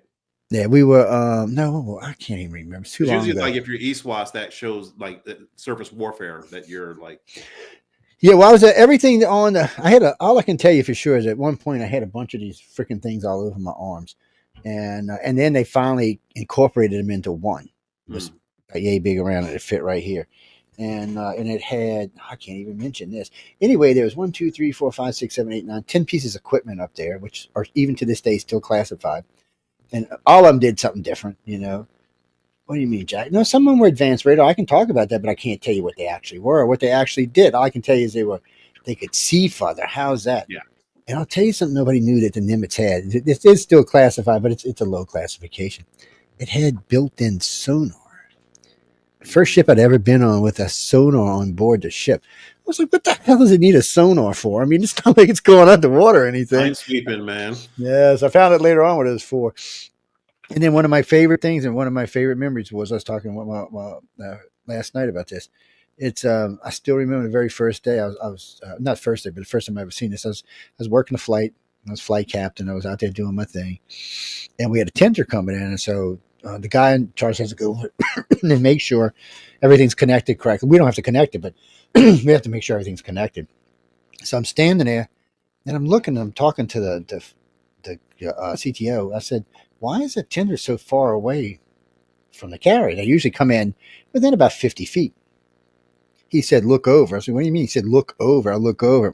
Guess what's down there? A boomer sitting right up against, almost touching the side of the carrier. And as we got everything set up, the ship pulled in about another 15 feet. There may have been 8 feet on each side that sub. And they're just cruising along. And shit's going down there, shit's coming across, shit's going down there, shit's going across. And then some stuff was just coming across and then being brought down through the side of the ship and out the hatch on the side and given Was to it an unrep? Yeah, it was. It was. I've never seen anything like this, man. Wow. And I could understand if we were like at war or something. I didn't, for some reason, it just didn't register why they were doing it. It seemed like an unnecessary risk for a sub carrying nuclear weapons. I was just like, now granted, nuclear weapons aren't as dangerous as you think. They don't just go off by themselves, but still, that big ass sub had a nuclear reactor on. If it blew up, so did a Nimitz. It would have been one hell of an explosion. Yeah. They did it 3 times while I was on the Nimitz. And I asked my captain. He says, none of your business. Were you out in the Gulf or were you out like modified location? So first time we did it, we were sitting 1,500 miles due north of Hawaii. Okay. Just in the middle of nowhere. Second time we did it, we were actually sitting in about 5,000 feet of water, but we were actually not far from Panama. And then I forgot what the other one was. Oh, no. The other one was on what they call the flip, but we were turning around to come back up. We was in the Antarctic, let me rephrase that. In the Antarctic region is the best way of saying that. And that's the first time I ever seen a Nimitz go down there. Usually she turns around, comes back, goes around, floats around, sits in some places for days on end. I never understood that either. We just park. Not anchor, just park. Mod lock. Yeah, that's mod lock. That's what I was asking. Yeah, so we just be. I mean, don't get me wrong. We were running missions. We had stop and goes going. We were testing equipment, testing launchers, testing all sorts of. I can't say those either, but all kind of equipment that seeing things. People, we got stuff. You'd be amazed some of the stuff they got on these carriers. It's not. People always think, well, they're not really well armed. My ass. That's all I can say. They're better armed than you think they are. Not including 118 fighter jets they got on top of it. Yeah, they run the battle group for crying out loud. Yeah, I know. It's kind of funny to watch. But I remember we got and I was there when we got our first F-18s. Oh, wow. I was there for the retirement of the F-4 Phantoms. And I remember the guy said, you got to get them ready. They're going to Iran. I was like, what do you mean? He said, yeah, we're selling them like 50 of them. I'm like, what? He said, yeah. I said, the A4 was a badass plane back in the day. He's like, yeah, well, it's nothing compared to the F-18. I'm like, well, I guess you're right. And so we had to get a bunch of them ready. And then the Tomcats were always getting worked on. And F-18s were great. They flew like a beast. Smaller, faster, still carried the same payload. They couldn't go ballistic like the F-14s, though. They weren't like that. And of course, there's nothing compared to an F-22 Raptor. Yeah. So I got a question for you, because you've been in the service. So I know you've seen things being purchased and bought and different equipment. Why in the hell did we decide we're going to go with one type plane when the F-22 is far a better plane than the F-35 is, but neither one were built to land on a carrier? What's that about? Because the Navy said we're going to go with these planes, and then none of them. I was just absolutely befuddled by that. I'm like, okay, we got to have planes that go in carriers, right? I mean, we have aircraft carriers. That's what we have them for. I was confused, man. I didn't know. And then of course, the way those planes are designed, they can't have folded wings. Yeah. So it's like whatever is mission critical, because that's where the Marines are. It's like a Swiss Army knife of the military. So Yeah. So the Marines are super specialized. That's why even with me, the first thing that I was taught was to like forget everything, learn everything about all branches of service, including civil service, including Coast Guard, because they were out there doing visual board searches and seizures. So everything is like a well-oiled, like complex Swiss watch, right? Everything has its own function and variables. But even like when I was out there doing some of these exercises and real world stuff, as you know, like the problem that you have is that you need to have those specialized tools in order to have the mission accomplishment than the true welfare. So they have been engineered and designed for specific functions, like even like the V-22 Ospreys, they were getting phased in while we were getting rid of the CH-46s as an example, right? Yeah. 46s have been around forever. They've been around since the 70s. Then you got the CH-53 Sea Stallions, right? And then you have the Army with their nomenclature and their stuff. But the reality of it is the Marines, especially like for fast company, fleet anti-terrorism security teams, they have to be very flexible, but the machinery needs to be in and out like a robbery. It's a high speed, low drag, fast extraction, get it done, special forces type situation on all levels, at least in the Marine Corps. Well, I know the Marines have the F-35s that land on the carrier, on the Harrier carrier, or a jump carrier, whatever they want to call it these days. Every time I talk to somebody, it's different. But the Navy, they just now, and that was a couple of months ago, they landed the first F-35 on one. And I'm thinking, guys, I mean, don't get me wrong, F-18 is great, but compared to the F-22 or the F-35, it's not in their league. I mean, it's a great aircraft. That's the thing about like even the Warthogs as an example. The Warthogs are specifically designed for CQB, close quarter combat, right? So you've got to have something that's designed to really have maximum impact and very efficient. So that's what I've observed from being in it, you know? Yeah. It's well, one of our hosts used to be a tank commander. As a matter of fact, he guest hosting the show from time to time. He's them tank boys are messy. Them tank boys are messed up in the head. I'm just telling you, man. Yeah. Too many bumps in the tank. I'm just saying. Those guys are commanders, BCs too, for light armor vehicles. They get bounced. It's just too funny, actually. Oh, what's that, Kirby? No, communications. So how can I explain this? So communications in the military is not like communications in everyday world. Everything is coded. I mean, everything goes out. I mean, some of it's just pish stuff that they're sending out, whatever. It doesn't really make difference if somebody breaks into it, but it's still going to be on a code. But when you start getting into some of this other stuff, it's heavily encrypted. You a lot of times they'll have a card or a disk or probably a chip these days or something. Yeah, something, just something that'll get it working. Well, no, because it's more than just a code. Because if someone was to break you and get the code, if they can put the code in, but without the chip, it's not going to work. It's just gonna do whatever. It'll probably self-destruct if you do it more than once or twice. I mean, it's and that kind of stuff is dangerous, because then the person who's got it, you didn't cooperate. It's a good chance somebody just come out and shoot you in the head just for GP. It's a dangerous job, people. It's dangerous. And like I said, when you're in the military unit, whatever you select in the military. Oh, you mean the guys what? No, the Air Force is not real military. They're like the girly military. No, I mean, all kind of Air Force people, right? Okay, look, honestly, and I'm gonna say this as nicely as I can. If you want to join the military and you want the easiest time you can, both in boot camp and serving, join the Air Force. even the Coast Guard is harder than the Air Force is. Yeah. I don't know. Airborne, they're pretty tough, man. It's not that they're not tough. It's just when it comes few. right down to it.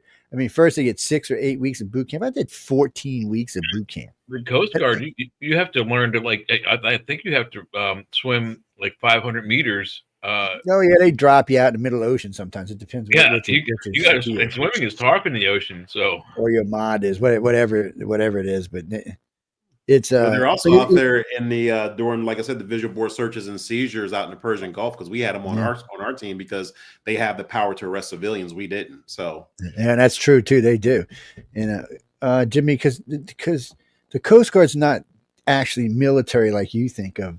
The Army, the Navy, Air Force, and the Marines. Those are actually military. The Coast Guard is more like a Department of like Transportation. they're kind of like the National Guard, a little less.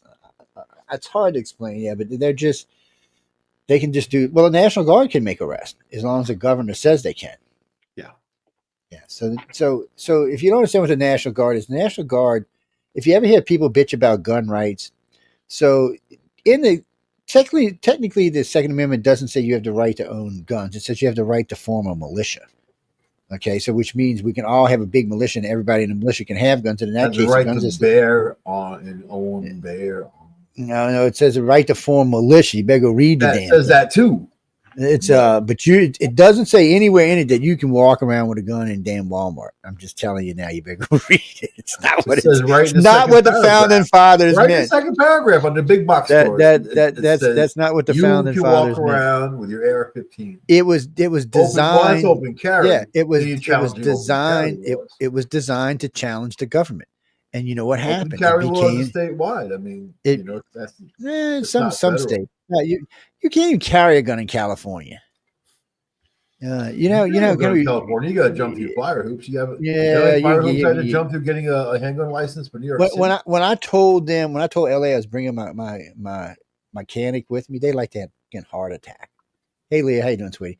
I mean, literally, Hello. They like to have a heart attack. Now that gun, I've traveled many times with a gun. I've never had any problems with it. I put it in my suitcase. I show it to the people at the thing.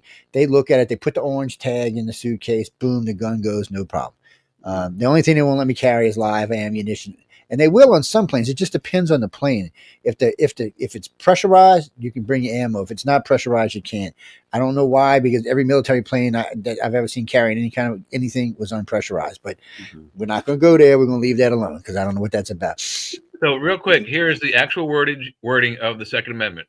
A well-regulated militia being necessary to the security of a free state, the right of the people to keep and bear arms shall not be infringed. That's right. Yes. That's right, and that's what it's talking about. So in order for you to have a militia, you have to own a gun. Joe? But only for use in a militia. I mean swords. Yeah, actually, because back then it was pitchforks and swords and God knows what else. Sorry, guys, I needed that coffee. We got to go to break in a second too, but. We're a little bit, we are. Yeah, I'm part of a militia they call the Angry Moms Militia. Well, they be malicious. Now it's the National Guard. Me as part of the group, but I'm not an angry mom per se. But you know that, right, Mike? They used to be malicious. They're the badasses on the planet. Angry moms. Don't mess with angry moms. I kind of miss the idea of having a militia, actually. But the militia became the National Guard. There's lots of. Remember when militias went crazy? They were blowing things up. That Timothy McVeigh. Remember that guy? That's not a militia. That was insane people is what that was. And you know what's interesting about him? He served in the military. Yep. He was Army, I think. Buffalo. Yes, he was. And he knew his shit. Come on, this guy took fertilizer and blew the whole front of a freaking federal building off.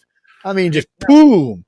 Well, he bought most of the ingredients from like diesel, primer cord, and what was it?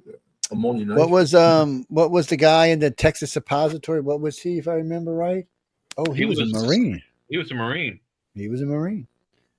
But the only reason I'm saying this is but look at all this JFK crap that just came out, and now people are unraveling because they're realizing it was a military coup with these oil companies and whatever. But who did Oswald work for? Prescott Bush, which was a huge owner of oil companies. But Oswald ain't the one that killed me. The guy that had his company taken away in World War II for giving aid and comfort to the Nazis, the same guy spawned 2 presidents out of that. Yeah, but that's not who killed Kennedy. Actually, you want to know who killed Kennedy? Just go read Jim Mars's book. Jim Morrison? Jim Mars. He wrote read that his song book. called If you want to know, if you really want to know, because he's got a he ended up somehow or another he ended up with all Jim Garrett's material. I don't know how he did it. All I know is that Kennedy didn't want to go. It was Johnson who was like, you have to, and he convinced him to. But now all this new information is coming out. People are losing their minds. See, that's not true. Kennedy wanted to go to Texas, and it was Kennedy's idea to have the top off the thing. Kennedy just didn't want to take the road they took. Coming out, it's totally different. You got to see it, man. I just saw a little bit. You don't have to see it. You can hear Kennedy in his own words. Say, "I'm not going with the top up. I want the people to realize they can be. I'm touchable." He said that. That's his words. He said that at a news meeting before he got in the limousine. Yep. There's no way getting around that. It's his words. He said it. He wanted it that way. The only problem is he didn't want to take the route he did. Johnson changed the route. But he got not named. once, but twice.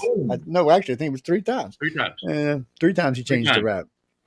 So and that's what Kennedy. So Kennedy wanted to go right from the airport straight to the trademark, which would have gone straight down. I believe it's Houston or Elm. Fred said he was there. People, he knows what the fuck that. Oswald was a Marine. But said no. You should take this turn down there. And then Kennedy said, okay, whatever. Kennedy got on the plane. He said, no, change it back. I want to go straight. So they changed it back. Yeah, because that turn gives him the time to shoot.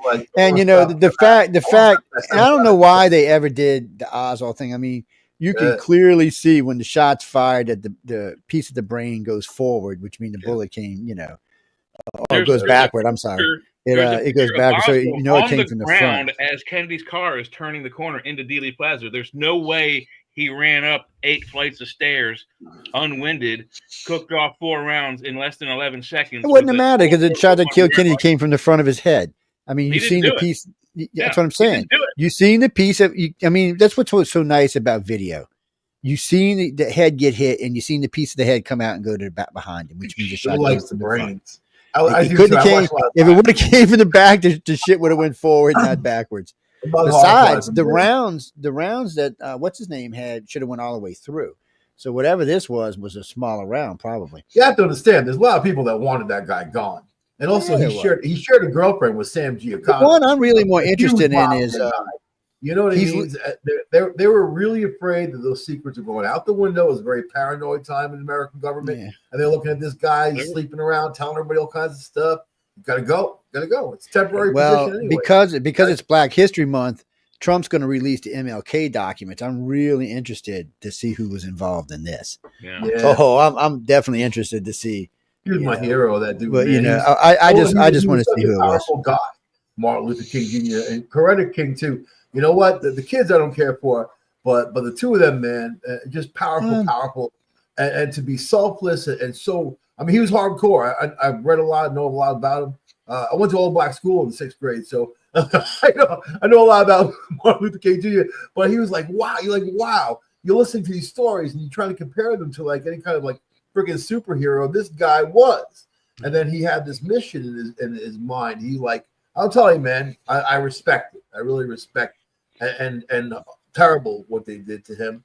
And then, whoever was responsible, but we all know what was responsible. Well, who was it we had on here? What was his name? Dexter. No, I just said Dexter, and I'm thinking, well, no, that's not Sean. Dexter King was on this show when Stephanie and I used to host it. We had just done a really big special on abortion, and part of it was with the Black community. And his people actually contacted us and asked if he could be part of it. And I said, sure, no problem at all. Just, set it up with our people and we'll set it up with yours and let them go. It was a good show. It's still available. It's still posted. It did really well. I think it's over 11 million people viewed it, listened to it since then, because it was before the days of television, people, but our television anyway. Who has guts like that these days? Like, who's that powerful these days? I don't know. Who it just depends. He wasn't trying to lead something. He was trying to put the message out there. You know what I mean? It was more about. He was trying to change the world, my friend. That's what he was trying to do. The motion of things, And unfortunately, in America, you don't change America without somebody dying. It just, Kennedy, Martin Luther King, Bobby. Kennedys, we go back to a couple other presidents. It just or at least shoot him, like Trump or Reagan. It's amazing how Reagan came out as a hero after what's his name got his brains blown out, the Brady guy, and then and here's Trump gets nicked in the thing and easily carries the country. And after then you that. got McKinley and Taft, both who were gut shot and died, days, months, weeks later. What do you mean? I have something against Trump? Look, right now I don't have anything against Trump. Him and Elon can do what they want. I'm watching their asses. Every week we talk about them here.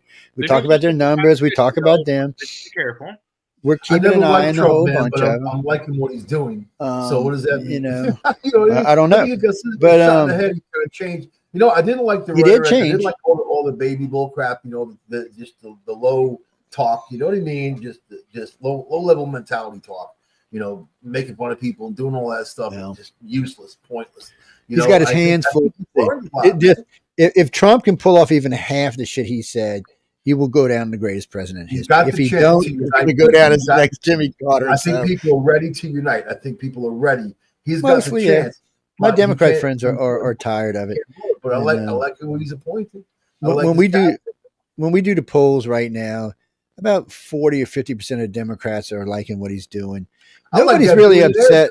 I'm talking about billionaires, man. What's left for them? They already own everything great. They already got everything. They don't have to steal it, or at least not like a buy. Okay, that doesn't mean anything, Mike. Billionaires. It's the game. It's making deals, man. Look at Zelensky. They already fried his nuts, man. They already fried his nuts, serving them up. You know what I mean? Now he's like, Zelensky's going to do whatever Trump tells him to do. He's going to get on a private plane with he's on it. Jeff Bezos is the same way. But George Soros, Michael, and Cuban and Microsoft ain't going to. Soros is going to fall off the face of the planet. You're going to see Soros, man. Soros has too much money to fall off the face of the planet. And Mark Cuban too an arrogant ass to do anything different. Yeah, he's not. Well, it's like when my liberal friends say, "I don't want to. Can't believe they have Democrats working for them." I said, "You ever heard of George Soros or Mark Cuban?" Yeah. And you know what killed me? Just the other day, I'm listening to Bill Gates and George Soros talk about, population control. I'm thinking, yeah, fuck you, population control. You live in a big multi-mansion. What do you care? You got big gates around your place. You don't give a shit. I mean, really. We need to reduce the population to 1 billion. Okay, Mr. Billionaire, since there's, what is there now? Probably 10,000, 15,000 billionaires, a couple of hundred million millionaires. So who's going to do all your work? I can't imagine one of you billionaires out there cleaning your toilet. I mean, come on. No, robots, because somebody's got to fix them robots, Mike. No, see, the world don't work like that. The robots, they're already fixing each other. And then they'll kill the billionaires, so that's not going to work either. Billionaires aren't that trusting. I keep track of billionaires. Billionaires are going to want people. Slavery is a thing in the world that's not going away. If you own a robot and the thing goes berserk and kills someone, you don't get charged for manslaughter. You know that? Yes, you do, actually. That's not true, though. You do. The warranty. No, because all they're going to say is you got in there and changed the wiring and it killed somebody. I had a waiver, officer. It's speaking of that, did you see today? Crazy. You see, this is why I don't keep any crypto online. 1.4 billion stole today. 1.4 billion. I don't know what she said. She went crazy. Adios, amigos, man. So that's why people, ladies and gentlemen, look, best thing to do if you're going to invest in Bitcoin, a little bit or not, or mining, put it in cold storage. You can put it on a thumb drive or anything like that. Just don't keep it online because let me explain how this works. Once it's gone, it's gone. It's not yours. The guy gets it. Too bad. It's his money now. Oh, yeah. So far, if I remember correctly, we're over $3 billion stolen in Bitcoin now. It seems to happen about once a year. And it seems like they're getting bigger and bolder every year. Oh, yeah, what's that, Christopher? Bitcoin is finite. It's still got a ways to go, but it is finite in the fact that there's only going to be so many Bitcoins. The real problem for miners today is this thing called the 36-core computer. So in the old days, with a single core, it took about a little over a year to mine one coin. Today, with 36-core computers maxed out on RAM and memory and put on boards stacked up and down in 5 million square foot factories, they're pumping. I got a friend of mine who owns a piece of one. He bought into this for $1 million. He almost got his wife almost divorced him. It was their savings, everything. This son of a bitch is worth $67 million now and growing. That's what they do now. Art is a huge investment. No, this ain't art. This is Bitcoin. That's all this is. They're mining their own Bitcoin. But what about Willow though? Willow's got quantum computing, so that kind of cracked everything. Yeah, and see that gets in a whole different thing because you got Willow, and then of course we've got Willow, and then we've got our AIs, and then we've got the Japanese new carbon chip coming out that doesn't get hot. The lowest they can run it as 150,000 gigahertz. I'm like, what is this? Really? What the hell are you going to do with this thing? I don't know. It's going to be more. That one chip's going to have more computer power in the whole United States. It's ridiculous. Have you guys heard of virtual coins or virtual collectible coins? Some of the guys at work were following a Trump coin, and it was a virtual, like a Bitcoin thing. So if you bought into it for like $1, at some point they said, "Oh, it's going to be like worth $1 million." I'm like, well, who follows a damn a virtual collectible coin? I'm glad you brought that up, Jay. That should be a cautionary tale for everyone who wants to invest in stupid shit. So it was way up when they invest. I mean, it was way up. Trump's coins were way, way up, and then it went. So if you invested like in the first week, you got your ass handed to you. They might come back up. They might. I mean, I was offered 500 Bitcoins for, it was like $5 a piece way back when. I wish I would have took them because I'd be worth, God, Jesus, $200-300 million today. Mm-hmm. It's but I never thought about it. It's fake money. When we're going to go to fake money? I'm confused. Yeah, why is it? See, Fred said he likes fake money. I'm no fake money. People, real money. I need something I can touch. What is real money? Yeah, that's a question, isn't it? We got to go to break because we're way past break. But it's stuff you can spend. Yeah, a couple of sunspots. We're going to bring. We're only supposed to have Fred. I want to get a tweet. Watch me at $2 notebook. There you go. You're going to hang out with us for longer, Fred? Because I know. Sean, Carmen said we only had you for now, but you're welcome to stay if you want to hang out more with us because I'm enjoying your company. Ladies and gentlemen, we're playing Mardi Gras music because it's Mardi Gras. Because Jay and I bore him mostly. Jay's sexy. What are you talking about? And he's pregnant. Well, sometimes we kind of hog the mic away from Joe, and then he doesn't like that all the time. That's right. God blanket darn it. See, you almost made me curse there. I'm trying to give that cursing up, people. Damn. You're gonna have Air Force people after you tonight. Call them this woman, Christy writes to me the other day. She goes, Joe, I hear you do 5 shows a week. She said, I hear you 3 shows. You never curse at all. She said, I've listened to you do you on the cover for 30 years and never even heard you say one curse word. She said, I turned on the chat one day and it was like, F. She's like, Jesus, I said, you did know I was in the Navy, right? She's like, what? I said, I was a sailor, baby. All sailors can curse. I'm sorry to say. I said, it's like from New York City. It's the same thing. Yeah, same thing. I said, it's just the F word is good. What it is for me is it's just good stress relief. Sorry. It's a simple word that has multiple meanings. It does. What is that, Frankie? No, I don't know. We're going to probably pay. Let's see what we can find right quick. Since it's Mardi Gras down here. Well, no, I usually carry. Yeah, I got a song for you that might work. You let me know.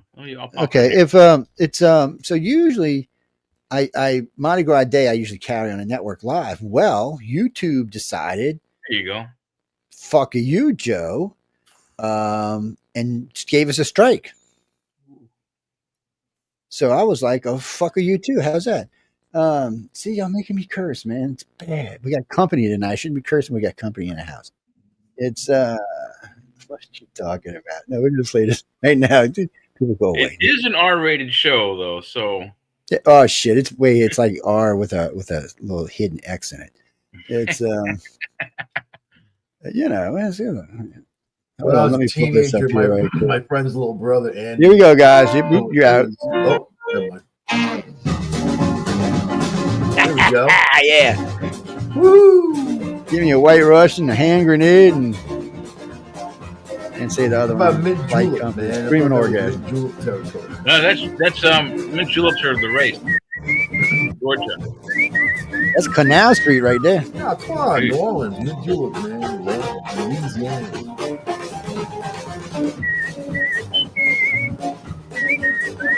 Mm-hmm. At this all kinds time, of bugs. you heard that second verse. The tops will be coming off. So if boobies in, offend you, Very, very festive. While you go to New Orleans, you ought to go see the Mardi Gras. I can imagine the hillbillies crawling through the swamps. If you go to New Orleans, you ought to go see the Mardi Gras. Scary. When you see the Mardi Gras, somebody'll tell you what's carnival for. Get your ticket in your hand. You wanna go to New Orleans. Get your ticket in your hand. You wanna go to New Orleans.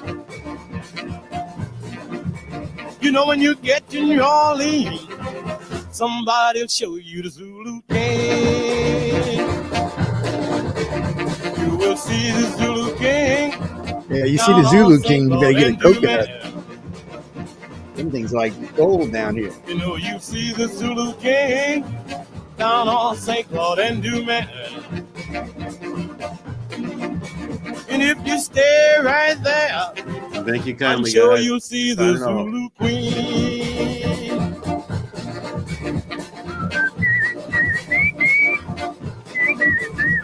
You and Rex are always pretty cool.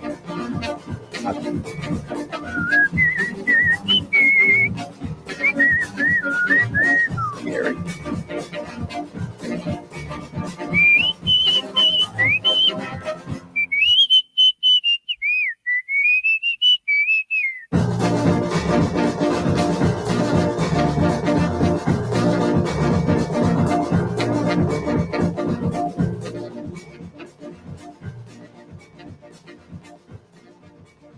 Oh my God, Professor Longhair.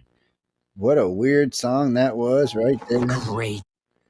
If y'all are hanging out in Mardi Gras, hang out. What's going on? Oh, wait, well, I'm not on cam. Oh, I think Fred had to leave. Damn, I was having fun. He's a nice guy.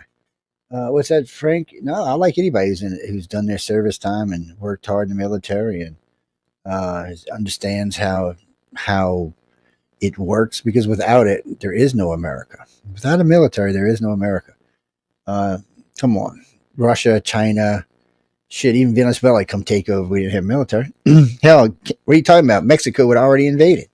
Maybe them Canadians might have invaded. Oh, shit, that's really scary. It's yes, it is. No, it was just a quick song. We got a couple of promos coming up, but we got some news we're going to talk about when we get back. There's a couple of things I want to talk about. Well, the Bitcoin was one of them, because $1.4 billion just bam. And my friends always wonder. I always tell them this is going to happen. They're like, no, and boom, then it happens. But anyway.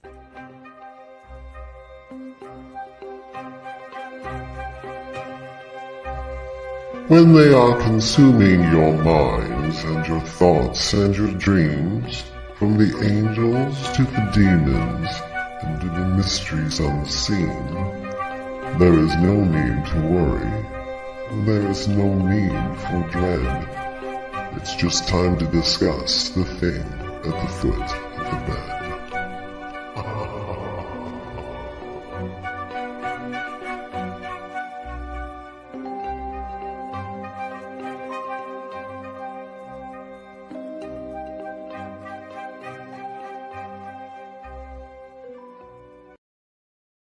Dun.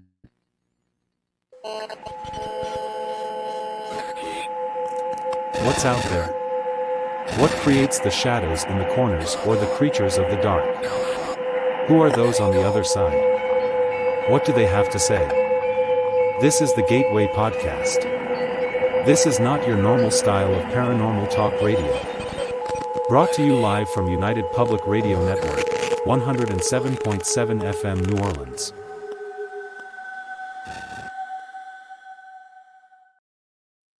Dun, dun, dun, dun, dun, dun, dun.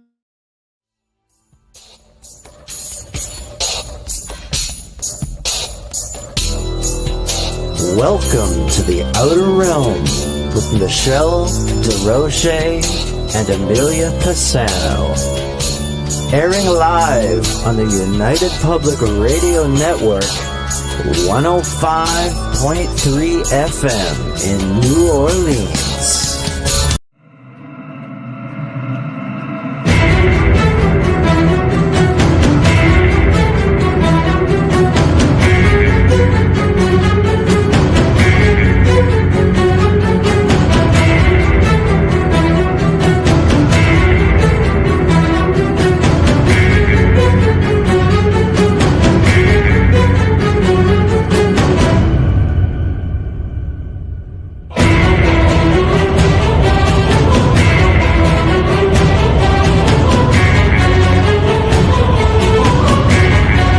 Welcome to Negotiating Happiness, the show that helps you find happiness, success, and balance in your work and life. I'm Adriana Fiestra, your host for this journey into entrepreneurship and personal growth. We're broadcasting live on 107.7 and 105.3 FM in New Orleans as part of the United Public Radio Network. We explore the latest strategies, insights, and stories from successful entrepreneurs and experts. From managing stress to building a thriving business, we've got you covered. Hi, I'm Brittany Ashley, your host of Breaking Norms, Building Dreams, your guide through this transformative journey in both business and life. This is your place crafted for dreamers, doers, or anyone who has been told they can't. Get ready as we challenge those narratives together. You're tuning in live to the United Public Radio Network, airing on 105.3 and 107.7 FM in New Orleans. We are streaming on all the popular platforms every Monday at 3 p.m. Eastern Standard Time. Join me for a candid and thought-provoking conversation celebrating your unique journey because you are worth it. Dun, dun, dun, dun. Welcome back, everybody. Yes, we had to get a couple of promos in there and say hi to everybody in the world and see what's going on out there. The song was quick. I just came by to say hi a couple of minutes, and then we're back. Now I think Fred had to go. Yeah, Go, man, he's gone. Yeah, I hate to see him go. He's one of the things. Say goodbye to us. I know. I'm heartbroken. It's nice guy. I think he is. What are you talking about? What the Zulu song offended him? Why would that? That's Mardi Gras music. What are you talking about? You on crack, man? Well, man. It's Oh no, that song's older than I am. Jesus. Well, Mardi Gras has been around for a long time. 140. What's up with the Mardi Gras cake? I bought one. I had a little plastic toy, and I'm like, that's very vicious. No, you take the little thing and you stick it in the cake somewhere from underneath, and then whoever gets the damn baby's got to buy the next cake. I went to a store here that had little toys in there, like little choking type of stuff. Man, what is wrong? Yeah, because it's not. They don't give a shit. Look, that cake with that baby's been around 100 years, man. No, I mean they do it in school. So most schools during Mardi Gras time will have a king cake, and whoever gets the baby, their parents got to buy the next king cake. One baby gets stuck up in there somewhere.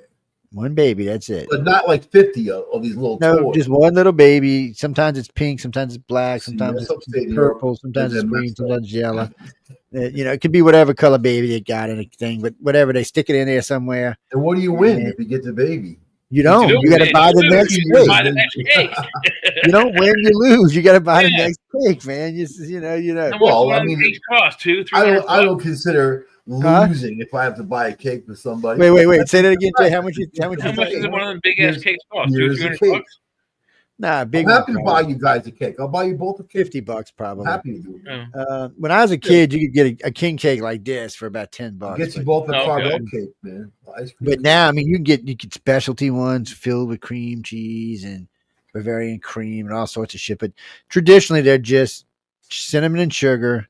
That's on a cake dough, and that's pretty much it. It's nothing really special. Marijuana? You throw some marijuana in there, but you can't send those to the kids, though. Get some marijuana.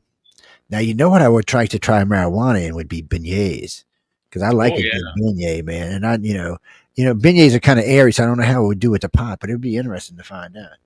What's that? We can talk about fucking pot if we want. Screw you. How's that? THC, and they fucking rude to me. Down to the butter, and then it's activated, and then the cookies and whatever. I was just thinking, you dip the beignet in drawn marijuana butter or something. Well, no, I mean you'd have to convert it to whatever kind of oil you use to make a beignet, whether it's milk or butter or oil, whatever. Yeah, sure. Then you infuse it, and then you put it in your Bengay.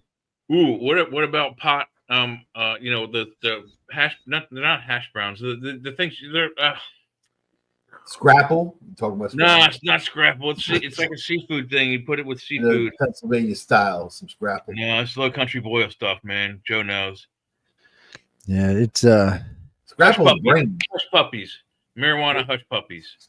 Scrapple's yeah, they're good. Yeah, that'd be pretty marijuana good. fritters are pretty good too. Yeah, it's what's that, Janice? Well, no, I mean, so the very first time I ever heard about cooking marijuana was from a gentleman I met who came from Amsterdam.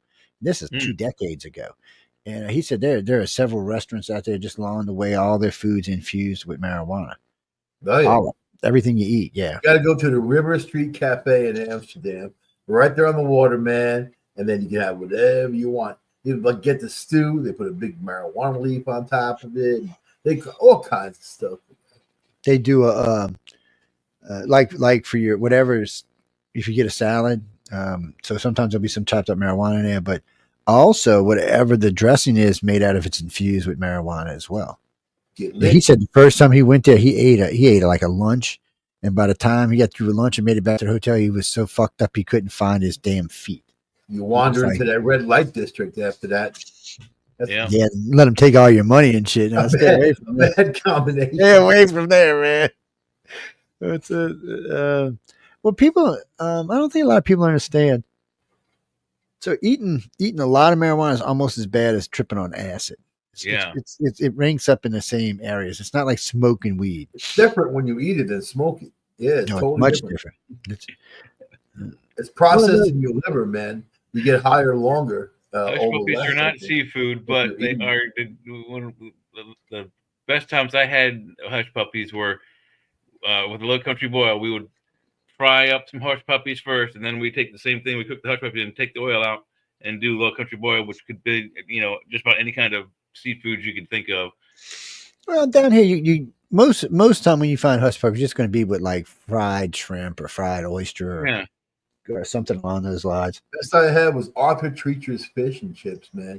They had hush puppies. You don't know hush puppies unless you've made them yourself fresh in a boiling vat of oil. I like right in the middle of the day. That's what I'm saying. Yeah, they're good. I mean, they're good when they're made right. They're good. Sometimes they can be, and people prefer to make them out of cornbread, but there are other ways to make them besides that. The one we did was more of the traditional. It wasn't cornbread, but it was kind of a brownish bread. It had like brown speckles in it. It's hard to describe it, but they were once fried up. It just depends. And then what's that? What is that, Sandy? What are you talking about? No, those are corn fritters. I make them too. They're good. Yeah. First time I had grits was at one of those Cracker Barrels. And I tell you, it was gross. And then I actually had real grits. I was like, wow, that's good. What is a grit? Corn. A friend of mine asked me. He goes, what's a grit, Joe? I said, it's too hard to explain. It's delicious. Cool. I said, all you got to do is throw some salt and pepper and some butter in them, and they're good. And I said, you happen to be eating eggs, mix some yolk in there, you're all happy. Salt, the pepper shaker, and that's all you need. It's corn. We're not. You always hear about grits and shrimp and grits, but that's not really a big deal down here. It's not a big dish down here. It's more. You will see it. You will see it from time to time, but chitlins. Now chitlins is some. Okay, chitlins. Chitlins is weird. It depends on who makes it. That's nasty, though. Come on, chopped up chicken innards. No, thank you. So, well, this is pork innards, but still. Yeah, whatever. So they take them. I watch these old ladies. They take them. They boil them. We were redoing their floors in the house. They boiled them for like 3 days, and then they did some other stuff, and then they fried them. They were almost like a crackling. Oh, what do you mean? Just fucking crackling, real crackling, not that shit you go buy in a bag at the store. Cracklings, no, cracklings is like the pork skin. Oh, that's real cracklings are delicious. I mean, so oh god, real crackling down here is not that puffy shit y'all get up north. It's a hunk of meat. It's a hunk of meat. This is a legit thing that bars in the South had was that they could even have. Oh my god! You either have a big pink jar with pig's feet in it, or a big pink jar with chicken feet in it, and then some of them had boiled eggs in it. But you usually had one or the other, pig's feet and you eggs. Go to a gas station. I went to a gas station in Arkansas. They had a big thing of pig's knuckles on the counter. Yeah, and like a red vinegar, like sitting on the couch. You just open up the jar, put your grimy paws in there, pull one out. Gross. That's what people do. That was bar food in my dad's time. Nasty. That's just oh man. My grandpa would stop. We get a brown bag full of them cracklings and be all greasy all over the place, man. They were delicious, man. So what it was, a big hunk of ham, like with a big hunk of fat on it, puffed out. Oh man, they were delicious. Cracklings is like Rocky Mountain oysters. If you don't know what they are and you're going through the record, when you find out what they are, you're going to hate yourself. You're going to hate they're just yourself. Pig fat is all they are. It's pig skin, it ain't pig fat. You boil the skin. Well, no. There's no boiling involved with this stuff. So it's not actually pig skin. So this is the fat cut off the pig skin. That's what it is. What it just actually it's not skin. Make pig skin, and I'd have to leave the house. But they do make them with pig skins. But the kind I'm talking about is a little bit different. It's so horrible.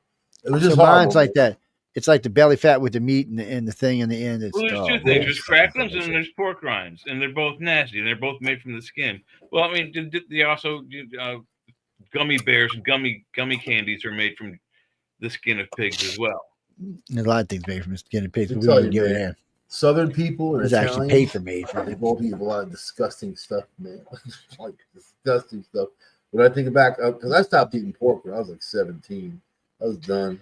Oh man, the other white meat is great, man. I don't know what you're talking about. Cornerstone of a lot of like German diet. So man, a good pork tenderloin, man, cooked right. It's so tender it melts in your mouth. It's really, really good. We actually started using them for making quesadillas. Say no to pig. Yeah, I like quesadillas, but the problem with a quesadilla is I can only eat half a case.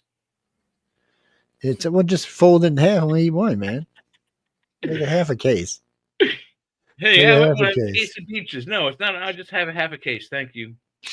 It's they're well, when I make them, I usually get the 8 or 10 inch round, whatever size it is, put in a big skillet because I like to brown them before I put anything in them. I'll tell you what's good. It's the largest size burritos you can find at the grocery store. You scramble some eggs. You put eggs, your favorite hot sauce, and then your favorite like taco toppings. Refried beans, chopped tomatoes, chopped onions, whatever, blah, blah, blah. Roll it up like a burrito.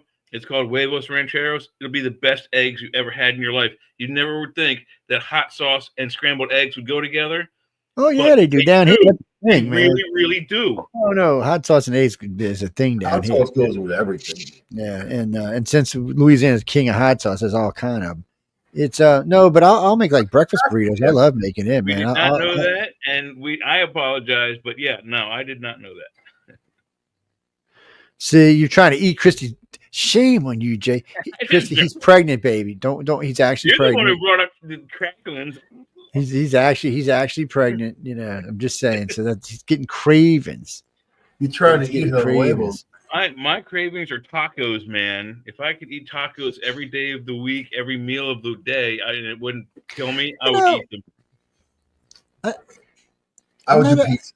I like tacos, but I think I like the ground beef tacos better. That's what I'm talking about. Let's say ground beef is not one of the. If I could eat ground beef tacos every meal, every day for the rest of my life, I'd be a happy camper. It's got all pizza, all the vegetables in it. Not all the vegetables. It's got all the food. You could do a taco pizza. You could do a breakfast pizza. You can do all kinds of. I mean, pizza is so versatile. True. So pizza. I'm voting for pizza. If there was an apocalypse, I know I could live off with just spaghetti pizza sauce. done the right way has all the food groups in it. Tacos done the right way has all the food groups in it. So yeah, I mean, it's you get fruit, dairy, you get your fruits and vegetables, corn. Tacos are fantastic. I love tacos. It doesn't have to be Tuesday. I used to go to this place called Jack's, Jack in the Box. I don't know if you got Jack's VR. Jack in the Box, I've heard of it, yeah.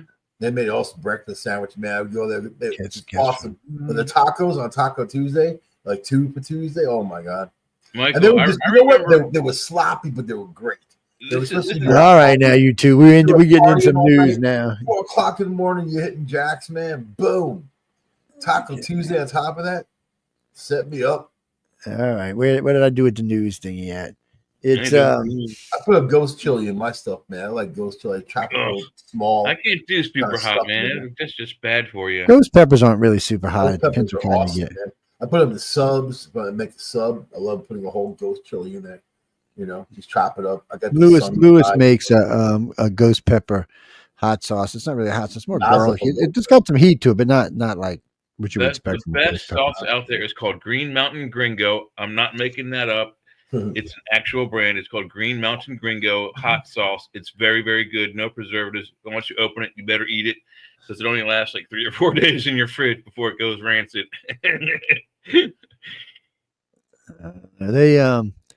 They just so much hot sauce down here. It's not even fun. I make my own hot sauce. I use habaneros. Habaneros are good. I've had them. My mom used to take poblanos and stuff them. I forget, like with the ground beef mixture. I don't know how she made it, but they were delicious. That's cool. Yeah, I love stuffed anything, man. Okay, that's stuffed eggplant. I make a stuffed eggplant. Yeah. So let's see. We're gonna great eggplant parmesan. All right, no more food talk. We're past the food talk. Scoop it out, and I put in. So we got a new space plane. Really good, man. Oh yeah, I heard about that. Yeah, we got a new space plane, and it was taking pictures today. It's not new. They've I guess they decided to. This ain't the one this ain't the DARPA plane. This is something different. Oh, is it? Because yeah, this ain't the same thing. Let me see. I'm not on the same computer. I had the picture. Let me see. Let me just copy this out right quick. Yeah, maybe by the title. Oh, you don't get to see much of it, but you'll see what I'm talking about in a minute. Let's see. Oh, wait, what is this that Elon's going to crash the space station? Is he really? What a dick! Well, I think the government wants him to do it. Why? He's going to go on the Fort Knox. I think it's the end of its. It's like I've been hearing for a while that they were going to take it down. See, Trump's talking about giving everybody $5,000 as a refund. Elon's, yeah, we'll see if that happens. And I ain't holding my breath. If he's going to drop the International Space Station into the United States or into the planet's ocean, make it $10,000. So I'm pretty sure this is the updated version of the DARPA one. I'm not 100% sure, but I'm pretty sure it's the X-373. So let me see if I can get it up on a screen for us somewhere. Let me get rid of this right quick. I got too much shit open. Let's see. Where'd it go? No, that's Martin Luther King. There it is right there. Okay. Let's go back over here. Okay. It's, let's see. This is it right here. Scroll it up. Maybe we can, I can't let us blow it up. So this is something definitely different. Let me see. I'm gonna try to blow it up on here so I can at least see it bigger.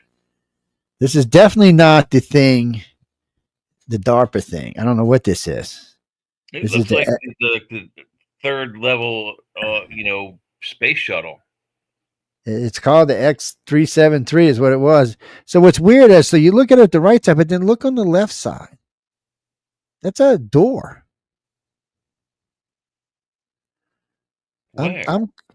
So you see the one with the planet in it where it shows Earth? Go straight up, you'll see a step and what looks to be a door. It even looks like it's got a fucking light over the top of it. Let me see if I can put the thing right here. Siri, nobody was talking to you, bitch. Shut up. I didn't respond to that. Good. Did y'all see this, Siri? Just see people, I'm telling you always being listened to. Some of those things get sassy, man. They do. But yeah, I know what these are. These are solar panels.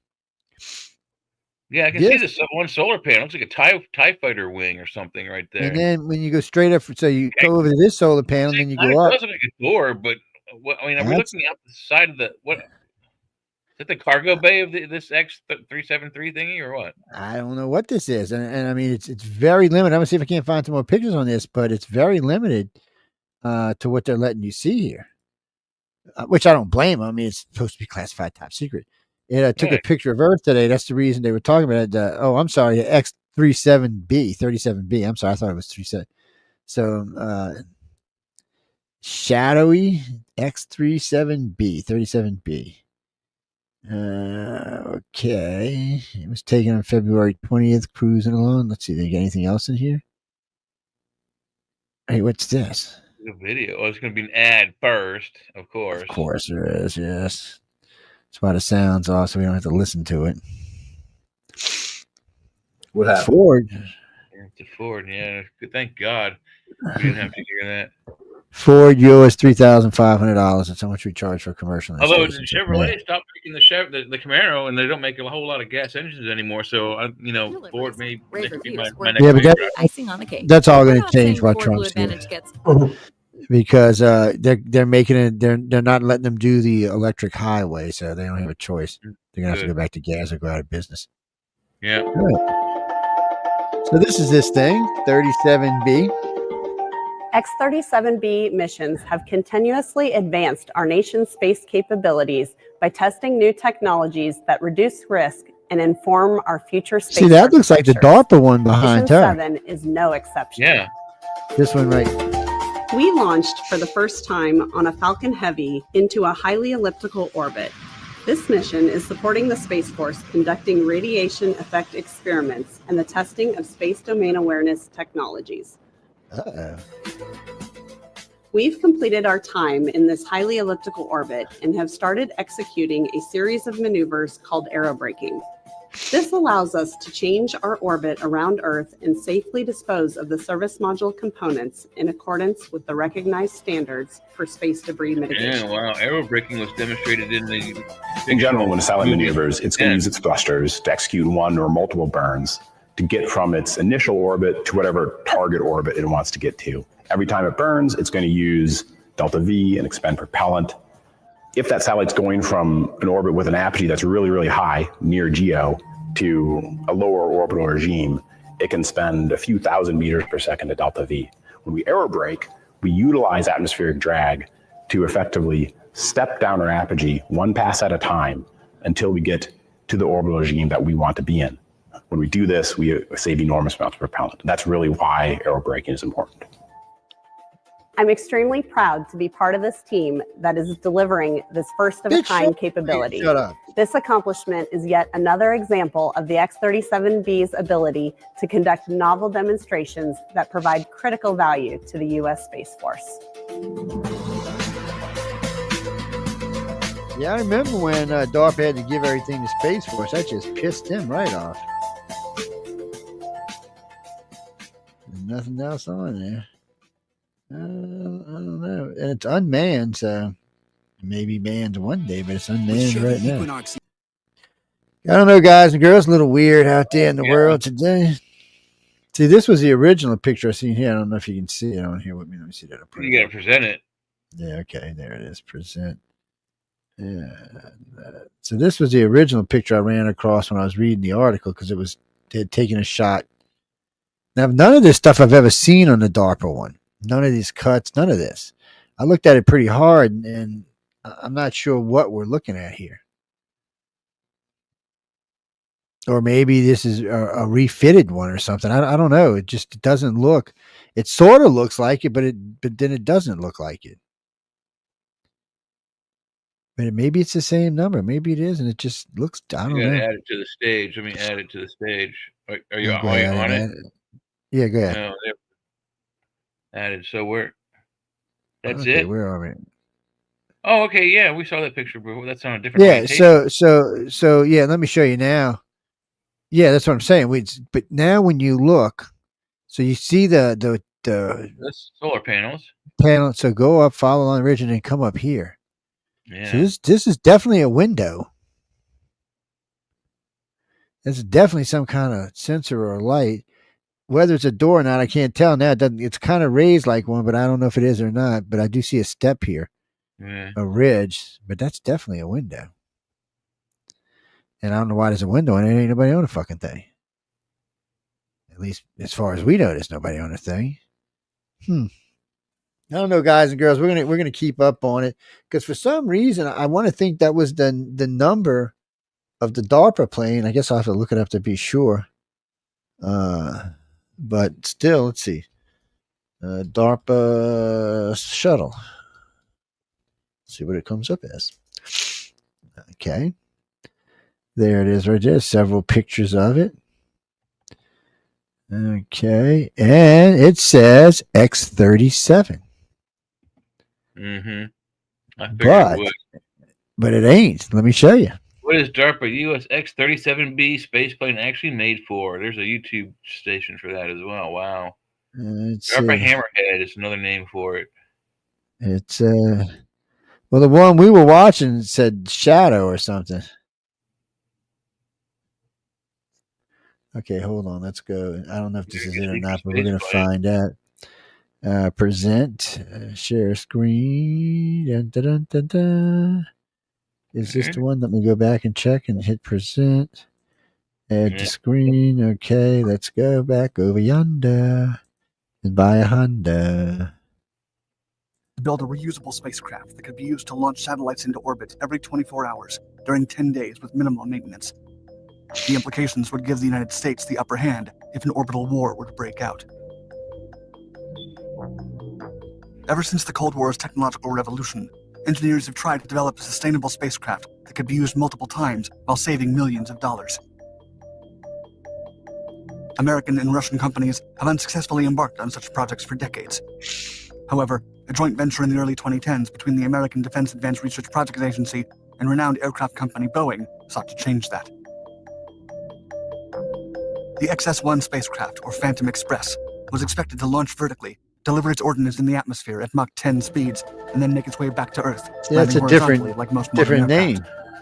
Yeah. Different configuration altogether, too. With up to 5,000 pounds, and each ride would cost less than $5 million. The plan was ambitious, and the entire world was eager to see how it revolutionized space aeronautics. Space shuttle. Yes.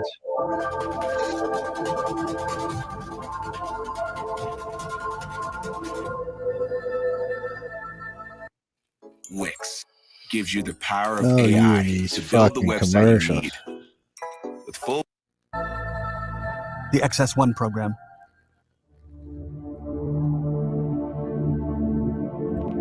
Sorry, DARPA, it don't belong to you no more, my friend. Boeing Phantom Works president said, quote, Phantom Express is designed to disrupt and transform the satellite launch process as we know it today, creating a new on-demand space launch capability. They risk. Came up with that to compete with the Skunk Works. Let's see if this is a different one.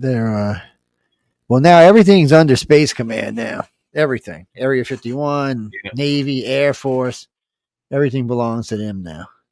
They still can run their programs, but they belong to them. Gives you the freedom to tell your story. Let's see what this one says. Let me go with back a professional website that reflects who you are and what you have to offer. Oh, wait. So it's on the screen.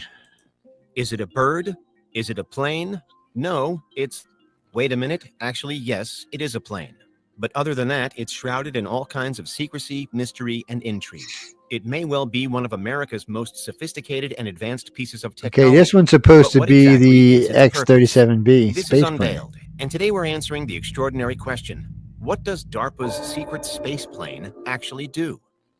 Do you need the big questions answered? Are you constantly curious? Then why not subscribe Dude, to we'll Unveil never for watch more your clips channel like again this with your one, subscribe and ring the bell bullshit. for more thought-provoking content. The Defense Advanced Research Projects Agency, or DARPA, is a specialist branch of the U.S. Department of Defense, responsible for developing new and cutting-edge technologies for military use. All of America's armed forces stand to benefit from DARPA and have done so over the years. Although in recent decades, there's been a growing link between it and the final frontier of space in particular. The X-37B, otherwise known as the OTV Orbital Test Vehicle, or colloquially the Space Plane, is a flagship reusable uncrewed vehicle for the U.S. Space Force. It takes off vertically and lands horizontally, and seemingly has room enough to carry a lot of stuff into space. It actually began life, though, back in 1999, at a time when NASA was in control. Since then, its development and use has changed hands and expanded, so that today it has become a record-setting piece of equipment capable of carrying out variously unique and difficult missions. Built by Boeing and with a design partly inspired by the Space Shuttle program, DARPA took over the running of it in 2004, and since then, it's been a highly classified project. What we do know, though, Yeah, is what's that the DARPA doing with X-37B it? has run Yeah. at least 6 major missions. Its first flight, OTV-1, came in 2010, when it spent 224 days in orbit between April and December of that year. And you know what it was doing? It was mapping every fucking satellite up there that don't belong to us. Yeah. It might end, but so you've seen them little things, those compression things. Tonight, I bet you they took his picture. Yeah, well, they were showing those little compression things. Those can be set near a satellite or even attach themselves to a satellite. They may be little mini bombs or something. Yeah. So it's not even sure how that's all going to work out there. It's well, they were saying that's one of the things they were doing was tracking anything in space. It's not a satellite. I mean, it's not space junk. Right. They want to know everything that's up there. And I know JPL has been tracking everything in space for a long time through their JTrack system, but I mean, there may be stealth stuff up there, stuff that's hidden with the junk. I think that's one of the things that planes up there doing is making sure where everything's at. And since the other one, the first one we were talking about can launch all kind of stuff up and down really fast and be reused, then that allows us to, not just with Elon, but with them, we can be launching shit all over the place. We can be taking things out left and right. I wonder if that thing can carry a K-bomb. Huh. There have been some people that speculated that maybe it would be a good idea to, police some of that debris that's floating around up there. Like there's, so many nuts and bolts that are falling off of, spacecraft we sent up there from the 50s onward. We ought to go and clean it up, don't you think? I know. Well, there's some kind of plane. So when we were listening just now, they were talking about mitigation of space junk. And I know they've been talking about ways to go up there and clean it up and get it out. And I think they're going to let companies start bidding on how to do it. Like that company that went out there and invented how to clean up plastic in the Pacific Ocean. Yeah, something like that. We call it the great plastic patch, like the Great Pumpkin Patch, but they're out there doing it. So, something like that is something that could make somebody very rich if they can figure out a feasible way to do it. Sure, Uncle Sam will help provide them ways to get up into space and do stuff. So, or maybe SpaceX will go in business with them. But they've been talking about it's getting bad. I mean, they've had they're having to move the space shuttle. I mean, it's not space shuttle, the space station all the time because shit's always trying to run into it. And then, when we're up there flying around, stuff's trying to run into us. Stuff's running into our satellites, other people's satellites. It's to a point where it needs to be cleaned up. And there's more and more satellites being put up there every day. Yeah, I mean, people are launching, different countries are launching for whatever reason. And then there's a lot of just, now the way it's set up, I think through the UN is any certain things you have to set them up so they burn up in the atmosphere. It's part of the rule of going into space now. But you've got to actually set it up the way it burns up so it doesn't come down and hit anybody or sit around in space and become more debris. Because they were showing a tear in one of the Hubble's side panels, and it was from a wrench from an expedition, from a whole nother expedition. Had nothing to do with the Hubble. It was lost. I think it was on the space. On the space shuttle. It was actually lost on one of the things they were doing, and it floated up there for a while before it finally found that Hubble and ran into it. Wow! It's and just tore a hole in. So I didn't do any damage, because it's all that stuff the way it's set up anyway. But it doesn't have to be noticed. That's a significant thing. They got lucky. Well, they thought if it would have went in, it kind of grazed it and tore it. If it would have went in, it would have caused all kind of damage because it would have been a hunk of metal landing in electronics. Well, a very oxygen-rich neighbor or room, basically, would explode upon impact. Yeah, it's and I mean, a lot of the equipment they use is static equipment, so it wasn't. If it hits something electrical, it won't cause a problem. But not everything they use are. Because the tools still have to be strong enough to get a job done. And it's funny because when you're doing work in space outside, you have to anchor yourself to use any tool. Because if not, it'll just spin you and not the thing you're trying to spin. Right. You grab a wrench and put it on a nut and go to turn it, it's going to throw your ass up in the air before it throws a nut. So you got to actually anchor yourself off so you can do it. That's why I noticed in later missions, they started giving them I guess like air wrenches electric wrenches. Yeah. You could plant yourself still and then hit the button, as long as it was tight. Yeah, if you didn't hold yourself, if you're just in outer space, you would have spun instead of. Yeah, there's a lot of challenges to be in space. I mean, there's a lot of stuff goes on. Zero gravity. I mean, I'm sure you're trying. Not, you have to eat before you do your work. So you probably have breakfast at like 6 or 7 in the morning, 8 in the morning. How do you hold your breakfast down when you go out into like outer space and try to do work? Yeah, I know it's not even the radiation and stuff. Even that's bad enough, but yeah. You have food. Does it want to come back up the hard way? I mean, I wonder if they have to have X amount of time upside down. I don't know. Yeah, I know. How do you have regular bowel movements? I mean, they have regular diet, I think, as far as I know. Yeah, they do, and they've added more non-pasty foods into their diets now, but still, like lasagna. I heard they got lasagna. Yeah, they got a couple things now. I mean, they had hot dogs and stuff. I'm thinking you just sleep upside down and everything migrates like it normally does. Air and Space Museum in D.C. We used to get they call it the astronaut's treat. It was freeze dried ice cream, and it was Neapolitan, chocolate, vanilla, and strawberry freeze dried ice cream. You said Tang. Remember Tang? Yeah. Oh yeah. I love they still get Tang. You can still get Tang. Tang. Sunny D is just already mixed Tang. If you buy Sunny D. Yeah, it pretty much is. It is. It's exactly what it is. Well, I mean, you get Tang. I mean, I haven't really looked lately, but I mean, you used to be able to get in just regular orange juice containers like anything else. Mm-hmm. No, it got really popular, Janine, because it was the food of astronauts. It was the astronauts for what they drank. That's right. That's what they drank. Yeah, but if you got the powder, you can control it. You can control the taste. Come on. Yeah, if you get the powder, you can control the taste. In the powder. It's no, the Apollo, like the Apollo astronauts had mostly pasty stuff. They had some stuff they can chew on because I know when they met with when they had the Russian on Apollo 13. when they met with the Chinese, not the Chinese, with the Russians in space. What was it? Yeah, it was the Russians in space. They swapped food. Yeah. People may not know this, but the space shuttle or the command module they went up to the moon with had a microwave in it. Well, I know they had the little bun warmer. I mean, the little hot dog warmer thing to heat the hot dog up. There's a microwave. Yeah. Well, no, I was talking about the Russians because hey,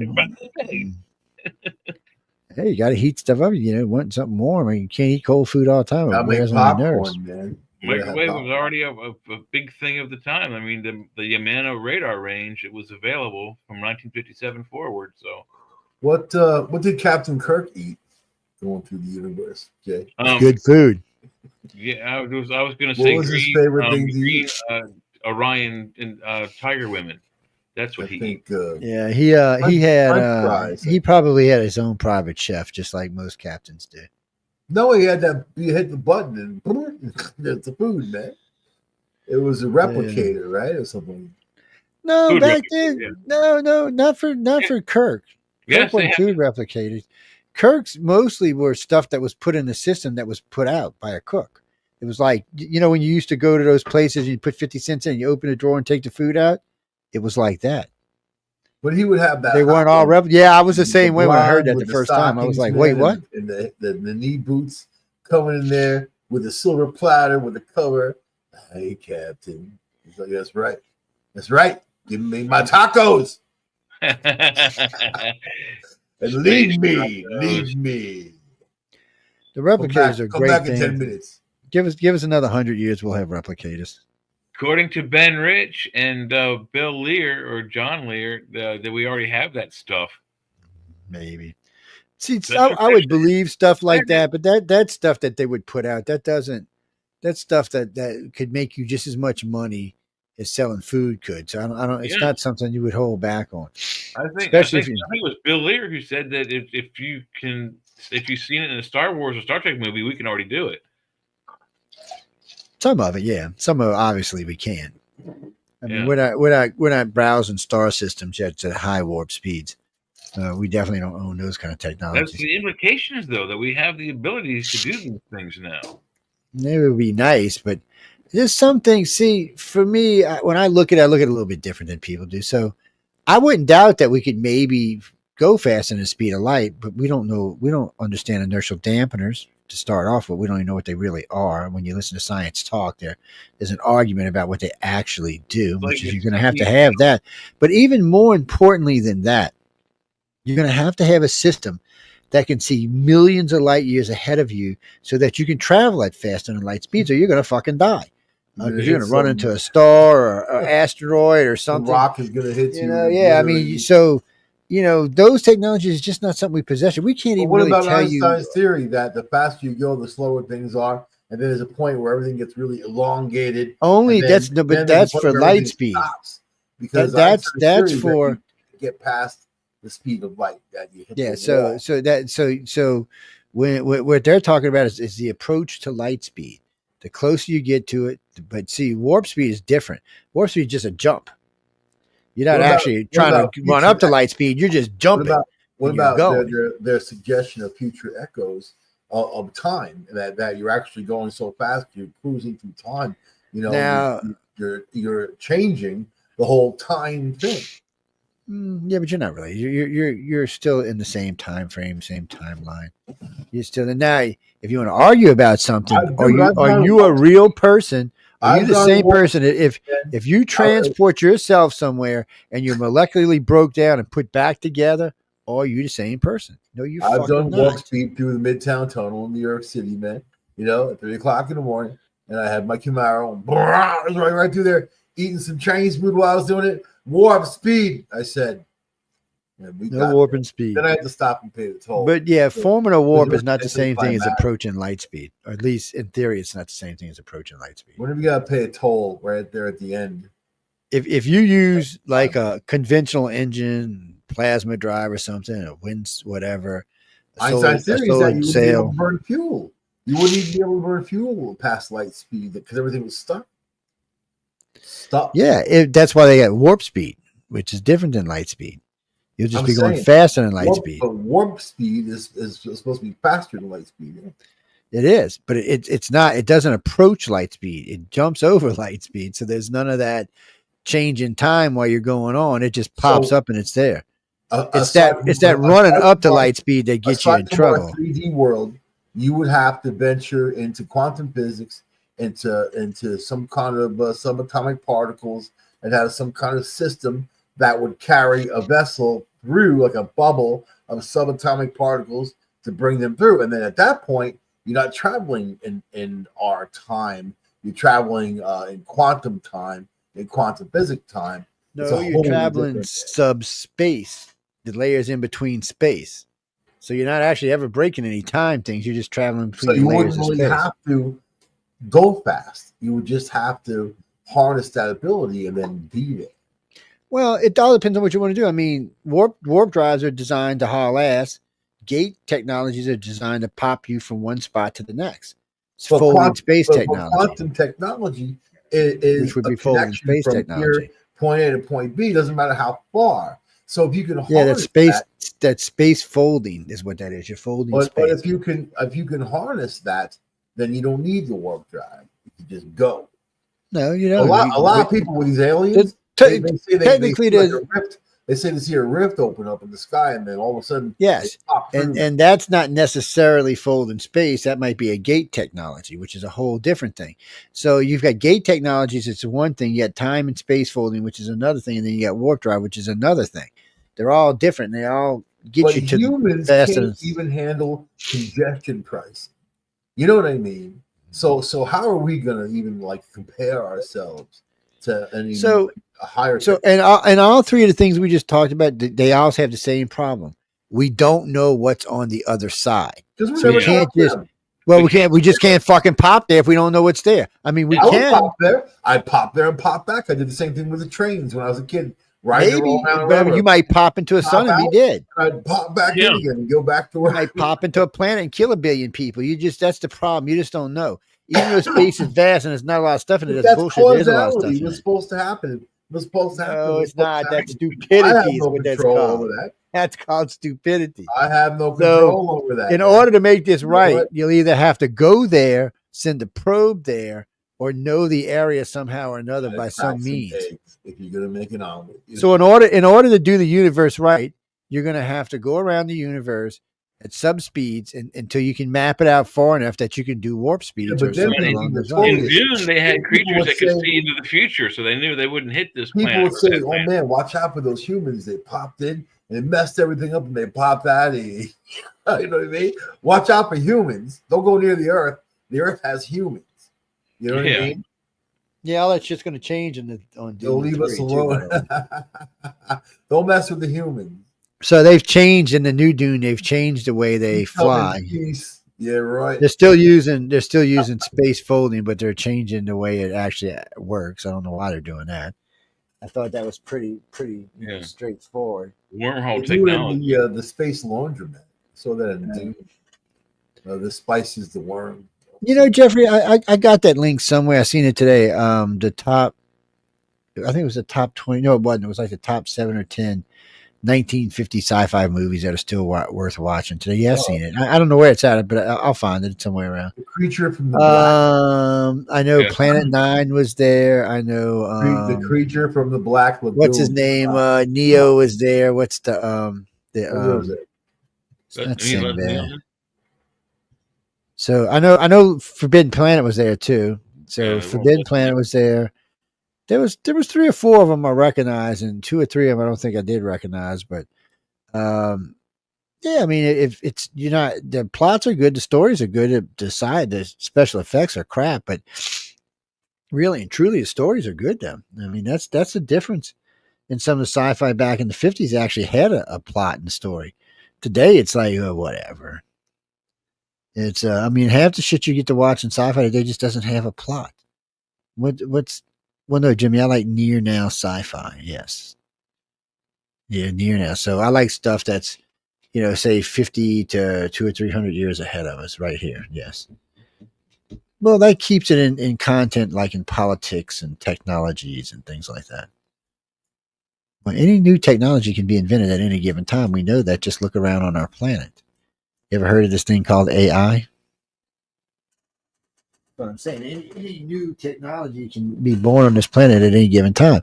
When it's time for us to travel fast in the speed of light, we will, and it'll happen with more than one person, like everything does here.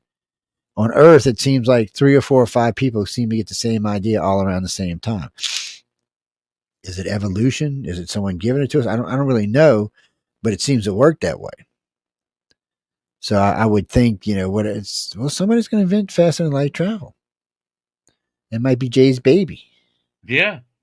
You never know. But y'all should make sure you make donations to Jay's baby. Faster Than Light Project, yes. FDL Project. That's right. I don't know. I mean, folding time and space was one whole thing. I mean, so you're basically, if you take a piece of paper and you make a dot over here in the corner, you fold it up until it meets the dot up here, and then you pass straight through. Yes. So that's basically what folding space is. You keep folding it until the 2 locations are side by side, and then you're there. Yeah. Gate technology is different in the fact that you have a gate on this end, a gate on that end, you pass through a wormhole, and boom, you're there. A virtual tunnel, if you will. What do they call it? Is it an Einstein-Rosen bridge? No, I thought it was, but I think Einstein-Rosen bridge is what. No, but I think they got another name for it. Artificial, yeah, but that's what they called it in Stargate. That's what they call it in Stargate, but in Stargate, that's what they call the thing in Stargate was the thing that breached the 2 dimensions, but they didn't call the wormhole that. They called it something else. Called it an artificial Einstein-Rosen bridge. That's not what Commander, what's her name, called it, the hot blonde with the big boobs. Commander Carter. That's not what she called it. Samantha Carter, yeah. Yeah, she called it something else, but it's I mean, what is that, Jack? Actually, they use it. See, Jay's right in fact, because in what is the name of that stupid comedian's TV television was all about science, Eureka. In Eureka, they did a Einstein-Rosendale bridge to the past to go back and forth from like when Eureka was made to its future. So that's what they called it there. So technically that's what it is. But then a lot of people are just going to call it a wormhole, and that's what they're going to call it. You can call it whatever you want. It doesn't matter. It's a stable vortex between us and somewhere else. It allows you to travel between them 2 points. Warp speed is not the same. Warp speed is like a warp bubble being shoved through subspace between two layers of space. It's kind of like being squished along, for a better way for explaining it. Essentially, it's like basically you have like an egg, and in the front of the egg, you're compressing space, and then behind the egg, you're expanding space, and it pushes that egg along. It pushes along, yeah. It's easy. Well, no, we've actually talked about that kind of technology, Herbie. So you're talking about wave. That's a whole different thing, where they launch a wave from Earth and it catches the ship and it pushes the ship along. Thing. Yeah, they did it on Star Trek Next Generation, and everybody died. Yes, it's. I don't know. No, it's there's lots of things we're going to learn. So right now, the things we can mess with that we're messing with are plasma drives and other type drives, nuclear drives, and then there's one company who's going to deploy us. We've already deployed one solar sail, not on any any equipment, but they just deployed it to see if it would work, and it did. It worked perfectly. And then they laser drive now. Pretty amazing stuff. And so a solar sail put in the middle of our solar system could get close to. It would take it about 3 years, but it would get about 75% of light speed. So the bitch part for that is whoever was on a board. By the time it reached 75%, man, 300 years have passed here. So all of a sudden they're going to be sitting in their front what would looking that be? around. An NFTL drive, a near faster than light drive. Yeah, near faster than light drive. Because eventually they're going to be sitting there cruising along, and they're going to start seeing ships zipping by them. Zoop, zoop, zoop. What the hell's that? Just because someone invented faster than light travel, and you're still putting along. That's the risk to any technologies we travel. It would be like having a canoe go up against a power boat. But I mean, it's not that. I mean, it's any technology that this planet is designing right now. Like say we want to go to Proxima, and we want to do it. It's going to take us 8 years or 10 years. Instead of doing the stepping stone theory where we have bases all along the way, we just put everybody to sleep and shoot their asses straight there. Okay, that's 8 years. But in that 8 years, somebody might have been at fast light. But when you start thinking about the cosmic scheme of the galaxy and the hundreds of ships we would have out there with sleepers in them, sooner or later, we're going to invent something that's just going to zip by.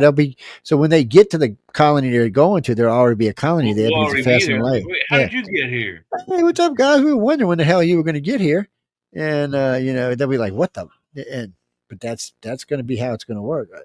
I would hope they would just stop along the way and pick their asses up, but they might be in some big Earth kind of ship. Oh, you might be able to. You might have to take a different trajectory and not go near another launch. But I would think some of these ships that we're talking about, these colony ships, would probably be large ships. Probably too big to take in tow or anything. Some of the UFO colony ships that have the whole center spine of the ship is like a living plant. What do you mean, Jay? No, we're not going to take a break because we only got like 30 minutes left. So, we don't all. Well, we usually take breaks on the show, but we've been talking about a lot of different things. You know what? I'm gonna go look since you said it, but now it's gonna bug me because you said a damn stupid UFO. I mean, movie thing. Let's see. Oh, excuse me. So I was talking with Linda today. Something interesting about Trump's cabinet. They're all mid 50s to early 60s. They're all ex-Jenners. Mm. Yeah, they're all our age. They're all our age. You fucking feral people. Oh my God. We're in deep shit, man. Trump doing good in the polls. Good fun for you. Oh, I love this. Gen Z won't apply for jobs if you don't tell them what they're going to make ahead of time. Oh, I heard it. What? So what? I mean, come on. You go to the interview and they say, "Hey, I'd like to offer you the job. Here's how much we want to pay you." You say yes or no. Oh, just something for a future show, Jay. They found a 500,000-year-old signs of an extinct human species in Poland. In Poland? In Poland, and it's not us. It's different. They keep finding new human races that aren't actually of our So. Which probably is why this is a healthy population day, because there was so many interbreeding going on. And of course, we're doing away with the penny people. I don't know what y'all going to do without the penny. But how many of them are like, failed experiments from the Anunnaki, or not failed experiments, but abandoned experiments from the Anunnaki. Could be. And I would think just like they did with Neanderthals, I think they just were just either overbred or inbred into the local populations. So actually, I don't think who's the number one burger chain? It's not Five Guys or McDonald's. It ain't out. If you try to tell me it's In-N-Out, I'm going to laugh at you. And I don't care about it. It's not what I was looking for. I guess I took it off the list today. Oh, when I'm on the road, I like Wendy's, man. Believe it or not, Wendy's is pretty consistent. Well, I can eat a decent Wendy's, and you know what my favorite food is though when I'm on long trips. I like KFC's chicken legs because I can eat them while I'm driving. I've had so many bad KFC experiences, man. I can't do it anymore. Burgers in America, according to dried out, tasteless. Who? It's you gotta watch eating it. Popeye's chicken is pretty good. All right, let's do it. You want to do it? We got time? Yeah, we got time. Yeah, we got 30 minutes. Oh, well, in that case, let's look at the 21 best burgers in America. I just did this search, top 10 burgers in the United States, and we get did it zoom out there? There it is. Now let's go back to that page. Five Guys is all right, but it's too expensive according to now. chefs. Which chefs? Who knows? It is sharp now. So let's go down and start it out. In-N-Out Burger, is that number one? That's what I'm saying. Ain't no way. I've eaten In-N-Out. It's not number one. They're not that good. Yeah. Shake Shack. Wow, look at They that. suck. Do they? Yes, they do. Greasy ass, fucking ass hamburger. That's just two burgers on top. That looks like it comes out the bat in the wrong way. You know, like they're just greasy. Them and the burgers and the fries are just greasy. Five Guys. My best friend next week. I won't be on the show. I don't think. I'll try to be, but I'm driving my best friend of like 30 years to Phoenix, and we were working at this place together, and they kept raving about this place. You got to try Five Guys. You got to try it. You got to try it. And I said, you sure they cook it the right way? Like, yeah, it's a one flip, no mash. It's a great cheeseburger. I go, I make my order. I see the guy takes my patties, throws them on the grill, takes an iron weight, and he goes, what? And it mushes all the juice out. And in my head, I'm going, no. Okay, now see where I get Five Guys, they don't do that. But I'm gonna tell you a secret about Five Guys. It's horrible. The very first time I ever stopped with Linda, we got Five Guys. They sucked. I mean, they sucked. So a couple months later, we were somewhere, and it was only joint around. So we'll get it. They sucked again. So we'll never eat there again. Well, we were in Daphne, We were in Daphne, Alabama, and I wanted a hamburger, and I didn't want a McDonald's, and I was like, fuck. And I seen it. I said, well, all right, we'll give them fucking best burger I ever ate. Best burger I ever ate. Best fries, best burger. It was cooked well. Everything was good. I gotta say, Five Guys. I like Five Guys. They're too expensive. Five Guys has great fries. It's a different potato. They sponsor a different potato every month or so, or what have you. And those are great. But what I've learned, and when we've actually charted them now, so there are 3 Five Guys we'll never eat at, and there's 3 Five Guys we will eat at, and there's a big difference in the. I'm telling you, there's a big difference. Yeah. Here's Silver Lake Bistro. Never heard of them. You know, I was like, wow. Laha's Red Castle. Oh, I wonder if that's like, yeah, they're sliders. Like White Castle. Like White Castle, Little Tavern, yeah. Crystal. Bloodhorn or Bloodhorn. Never heard of it. Look at that monstrosity. I know, huh? Good Lord. How do you get your face around salad that? on there. Le Tub. That doesn't look all that appetizing. Yeah. That looks undercooked, but I'd eat it. You gotta have the beer. Yeah, that's why. And it's in a Pilsner glass. Love it. NFA, never heard of it. Oh, it's got pickles. Automatically decline. I hate pickles. Oh, always tell me to pickles off, man. Main Street Grill. That could be anywhere. That looks pretty good. It's got deep fried onion rings on it. I've never heard of any of these places. Yeah, and me either. Heavy's Bar Burger. Now, if we're gonna do burgers like at local stuff, Williamsburg, Virginia. Look at that. That's not national. So the bottom line. So you get the bottom line, the Harbor, or the Swamp Room after midnight. Best burger you'll ever eat. The damn thing is 2 inches thick. What? It's yay big around. It costs $12, but look at this thing. It's got breakfast on it too. Yeah, a lot of people start putting eggs on burgers lately. I don't know what that's love about. it on a burger. Look at that Fried egg on a undercooked burger. monstrosity. Good Lord, it's going to give you worms. Why don't you just go to the refrigerator and get the. That's probably a beet burger, man. That's probably what that is. If Sean was here, he'd be psyched. La It's a Lucha beet burger, man. It's made out of beets. That looks like a triple burger. La Lucha. Sylvester, where are these places? I don't know. Brazil. Never heard I of don't know them. what that is. Yeah, this is just places. 7th Street Burger. Raoul. Somebody's traveling around eating That places. looks like the spinach burger. What the hell is that? If you ever want a real burger and from a nice place, come down. I'll show you. There's several big hamburger places. There you go. There's the top 21. You know, down here, all the bars are required to serve food. Every town, all the bars down here serve food. Every town's got a great burger joint, a place like mom and pop place you can go to and get a smoke. Oh, we still have Frostop down here. I live in Waynesboro, Pennsylvania. Right up the street here, 2-3 blocks up the street, Potomac Street, is the Wayne's Burger. They do cheeseburgers and they have Mediterranean. They do gyro, they do falafel, they do hummus, and like pita bread. Really good place, and it's local. It's mom and pop, and they have like on Long Island, dude, in Massapequa, there's American Burger. Trump even stopped there. You know, he they had to get some. Those burgers and those fries. People will be online outside because it's not a sit down. Like you go up to the window and you get your food and leave. But that's good stuff too, man. But we used to go to diners. The diners had awesome onion rings, awesome fries. The burgers were amazing. Always top notch. So I grew up on great burgers. We have a great French fry place down in Ocean City, Maryland called Boardwalk Fries. I don't know if any of you guys have heard it or tried it, but they burn the fries intentionally, but they're really good. Five Guys does that a little bit. They burn. I like them though. They're Five Guys style, like almost like round. For fast food, Five Eyes got the best fries hands down. Oh, that's what I said earlier. Yeah, but they cook them in peanut oil, so that's a cheap. They cook them in peanut oil, number one, and number two, they have a different potato every month. Every month they sponsor a different type of potato throughout the whole month. Really? Yes. Anytime you go there, if you go there every month for a year, 12 months, you'll see different bags. It's either gonna be an Idaho or a russet or a golden. Every month it's a different type of potato. What's that, Kirby? Oh no, you know what? I think I did find it. Hold on, let me make sure, and I'll go back and look.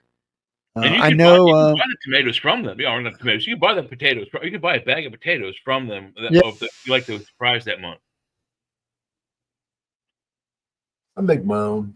I lost my. That's what I said. You can buy their potatoes. That if you like that potato that month, you can buy a bag of them and make your own fries at home. You know what? I like red potatoes. I chop them up, put them in the pan, a little bit of butter, and throw an onion in there, some garlic in there, and then just fry it all up together, man. That's good stuff. Yeah, I'd rather put them in a broiler, but still, that's good. They no, listen, Chris. So you've got what's the one when he comes to Earth? Oh shit, E.T. No, not E.T. This is these are movies from the 50s and all. So he comes to Earth to save the planet. He lands in the middle of the park and the military surrounds. You got the big robot that comes out. Oh, Gort. The Day the Earth Stood Still. That's one of them. Forbidden Planet's another one of them. The one with with the things, the spaceships flying around, blowing up the planet. Plane 9 from Outer Space. Well, that one's good too, but not that one. The one, War of the Worlds. That's another. So all of these movies are worth watching even today. Like I said, the special effects ain't the greatest, but they're fun to watch, and it's a good storyline. Listen to the special effects of War of the Worlds. You'll hear photon torpedoes from Star Trek and other, devices from the Star Trek universe. They were using that stuff first, and you'd be surprised what some of that thing is. One's a little coil thing that they pull back. It's some of this shit is so stupid they make noises with. Yeah. Well, when they fight, they punch in. They used in the old days. They used to punch meat. They would go find it and go. Yeah, they'd go rent a place and punch the meat. But now they got a different way to do it. Well, I've heard lightning made out of just a little piece of aluminum. It was a piece of metal, and you just shake it. Yeah. Do you know how they do a breaking bone? Like you break your leg. I don't know. Eating a whole stalk of celery, like when you buy celery and it's like all combined in one, and you twist it. There you go. So there's a lot of sound effects out there, and you got to be able to make them. It's like how in the old days how they used to come up with I know dimes. all kinds of. I have a degree in making films and television. So I have all kinds of ways and tricks to do TV, like commercials, for example. What do they use for ice cream? TV commercials. They had really, really, really hot lights. What do they use for ice cream? They did not use ice cream. There's your hint. What did they use? Non ice cream. Did not use ice cream. What did they use? You have to They use dog poop, man. Dog food, no. Crisco. No, Not Crisco. well, mashed potatoes. I have seen them done with that, and then I've seen them nowadays. I've seen them made with just plastic. There's Japanese companies that do like they make fake food for restaurant displays. Yes. And then I didn't know this would melt under those lights, also, Michael. Yeah, some of the fast food burgers are actually clay. Yeah. So I was like, what? Okay, another thing on a commercial, like a TV commercial, they're trying to sell you a steak. The steak isn't cooked. They take those things, it's like an iron that you stick inside your charcoal briquettes to get them warm.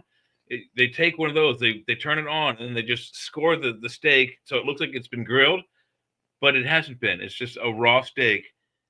The raw steak looks cooked on camera, and really cooked steak looks like. Nowadays, that's how I would eat them.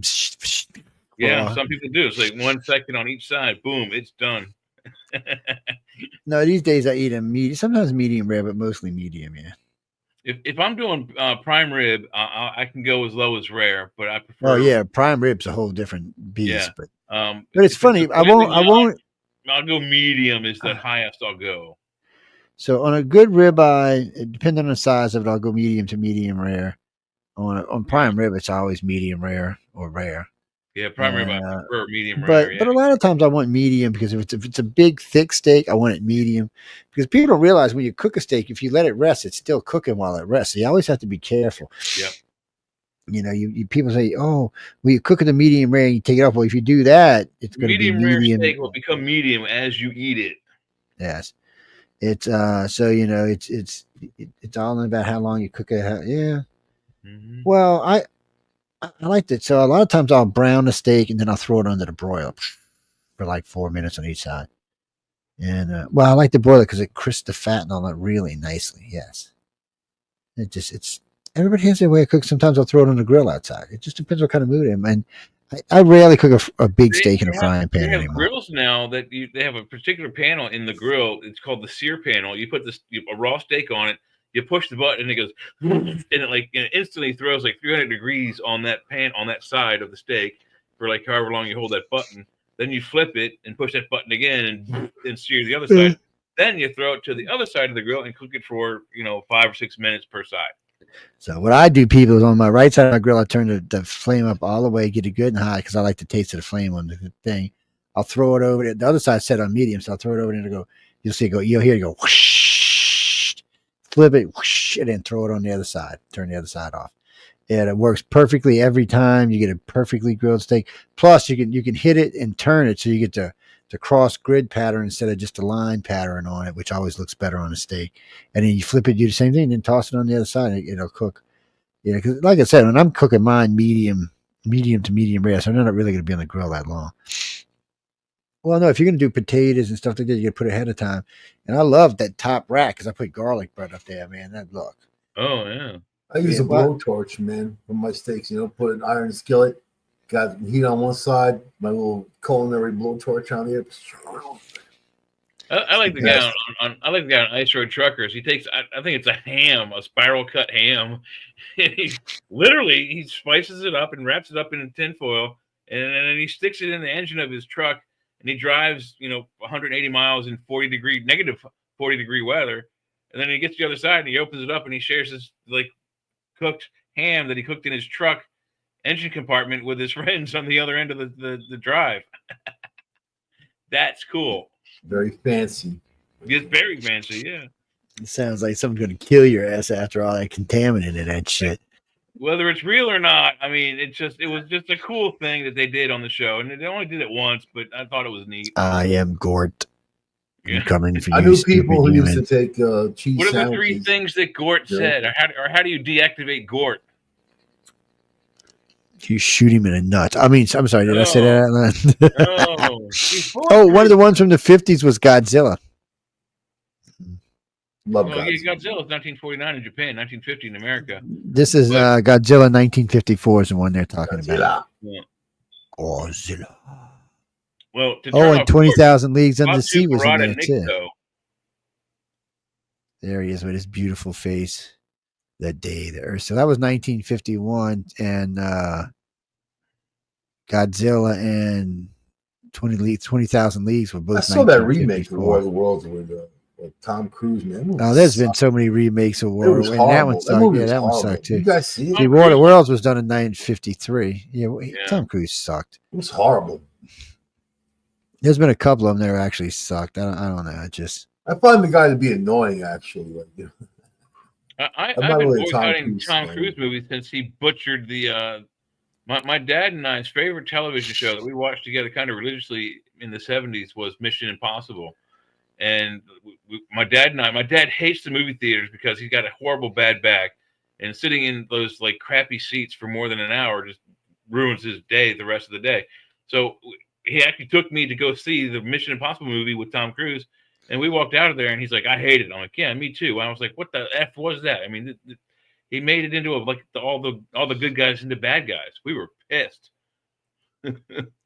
Yeah, I didn't care for him. I like the old series, Mission Impossible, man. They're awesome, but because it was great. I mean, it had all these different angles to it. But was. Tom Cruise just. I mean, I'm not hating on the guy. I think he's pretty interesting, but I know he likes to fly his own planes and he does most of his own stunts, things like that. It's for real. I mean, and he gets crazy with it, So I mean, hey, more power to him. But another cool thing I could say about Mission Impossible, the original TV show, another show that I watched a lot. This one with my mom was Law and Order, and they had the original DA was the character's name was Stephen Schiff. And I forget the actor who played his name, but I think the whole time I'm watching Law and Order, I'm like, the DA is like this old guy. I'm like, I know this guy from somewhere. I know this guy from somewhere. I know him. And then I looked him up on IMDb. For the first season, he was the Peter Graves dude on Mission Impossible. Uh-oh. Yeah. Oh, it's this.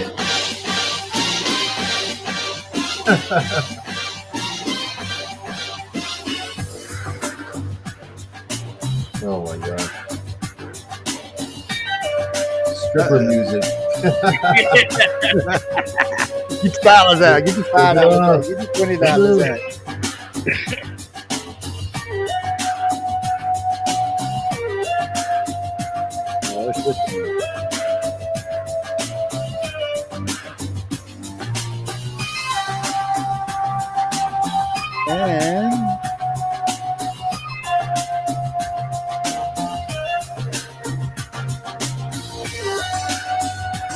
And whoever wrote this was high on acid, right? Who did write? Hey Google, who wrote Mission Impossible theme song? Hey Google, the Whale String Quartet is doing this. Mission Impossible was composed by Lalo Schifrin. Lalo Schifrin. Tripping on acid, apparently. Well, Well, what's that, ladies and gentlemen? No, we just played it because Jay had said something about it, and I remember the theme song. It was a great show. It really was. The old one was, the new one sucked. Yeah. Oh my God. They take off the mask at the end, and every time they got the bad guy. Every time. It's the A-Team. No, the A-Team is not the same as the Mission Impossible. Same formula. I pity the fool. People. But the A-Team, good segue. The A-Team taught me one thing. They taught me sharpshooting. They taught me that you can take an M4 machine gun and point it into a crowd of people and wave it like a maniac on full auto and miss everybody on purpose. That's a sharpshooter right there, folks. Yeah, that's a good one. You got to wonder how they do that. Well, no, there was a lot of them old ones. No, that wasn't a real thing. I mean, it was a real TV show, but it wasn't supposed to be a real spy show. It was Get Smart. No, he was supposed to be a dumbass. He's like the Pink Panther guy. Yeah, he's like the Pink Panther. He's America's version of the Pink Panther. He's an inept goofball. And oddly enough, Inspector Gadget, the cartoon inept idiot, was voiced by the guy who played Get Smart. It's well, no, we're getting ready to go, but there's a lot of weird movies out there. There's a lot of weird sci-fi out there, but there's some good stuff that came out. There was so much great television in decades past. I mean, a lot of really great television. I don't know, Jeffrey, but it's there's a lot of good TV today. It's not. It's not fair. There's some good stuff out there, but not as much. But, I mean, it's not fair. So when you go back 100 years or 200 years, nobody had ever thought of any of this shit. Yeah. So there was, there's lots of times for new stuff and crazy stuff and all kind of good stuff. But then, now we're where we are today, and thanks to COVID, with everything, so much shit was written that it's just like we're always repeating stuff or remaking stuff. I was going to say, some people might say we've got too much of it. There's so many Spider-Man things. There's Spider-Gwen, Spider-Stacy, Spider-Miles Morales. It's the Spider-Pig. They have a pig. That's Spider-Man. The Spider. Well, look at Loki's got an alligator. It's because it gets stupid, people. Yeah, it's gone to the point. So instead of trying to appease the majority, they're trying to appease everybody, which doesn't work because most of what they're doing is crap. Yeah. Well, you got to remember, Disney owns a lot now. Oh yeah, Disney owns Star Wars, Marvel Universe. Let's see what else they own. They own the Thundercats now. I do believe. And a whole bunch of stuff. For some reason, X-Men keeps going back and forth. So I don't know what that's about. They own the X-Men is under the purview of Marvel Universe now. Yeah, so it belonged to Marvel Fox. Yeah, no, X-Men belonged to Fox. That's how they ended up. Belonged to Fox, yes, it did. Spider-Man still belongs to Sony Pictures, however. What about Skeletor? Skeletor? He-Man. Probably or Sony. I don't know who owns all of. So you've got all those cartoons from back in the day. There was tons of them with like the Ghost Guy, and I can't even think of all their names right now. But it was two different companies that put them out. And Hanna-Barbera is one of them. Yeah, Hanna-Barbera was one of them, and I can't remember the other one.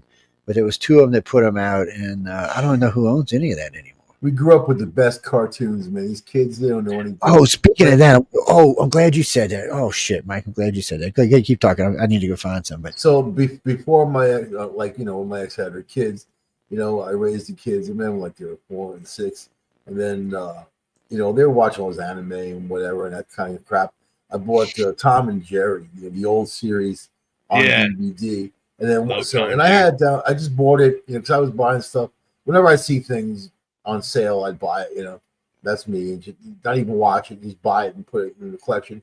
So then one day I hear both of them laughing their asses off, like, oh my God. And I shout downstairs, like to the media room, like, what are you guys doing down there? What are you watching? They're like, oh, it's like this thing called Tom and Jerry. And I'm like, really? They were just like going on, man. And that's the old funny, cool stuff. You know what I mean? That's cool. I remember in the 80s, they were still playing the Merry Melodies and other, Bugs Bunny style cartoons. Yeah. But they started editing out all the violence, like when the coyote would fall off the cliff, they would stop showing him hitting the ground at the bottom.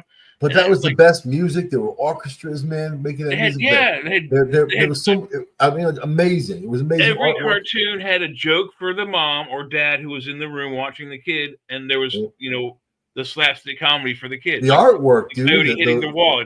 Those cells. Remember they were selling those cells for a long time? Like art. Yeah, just putting those cells together, just so intricate and amazing. But wow. Now you have all this other anime stuff. Oh man.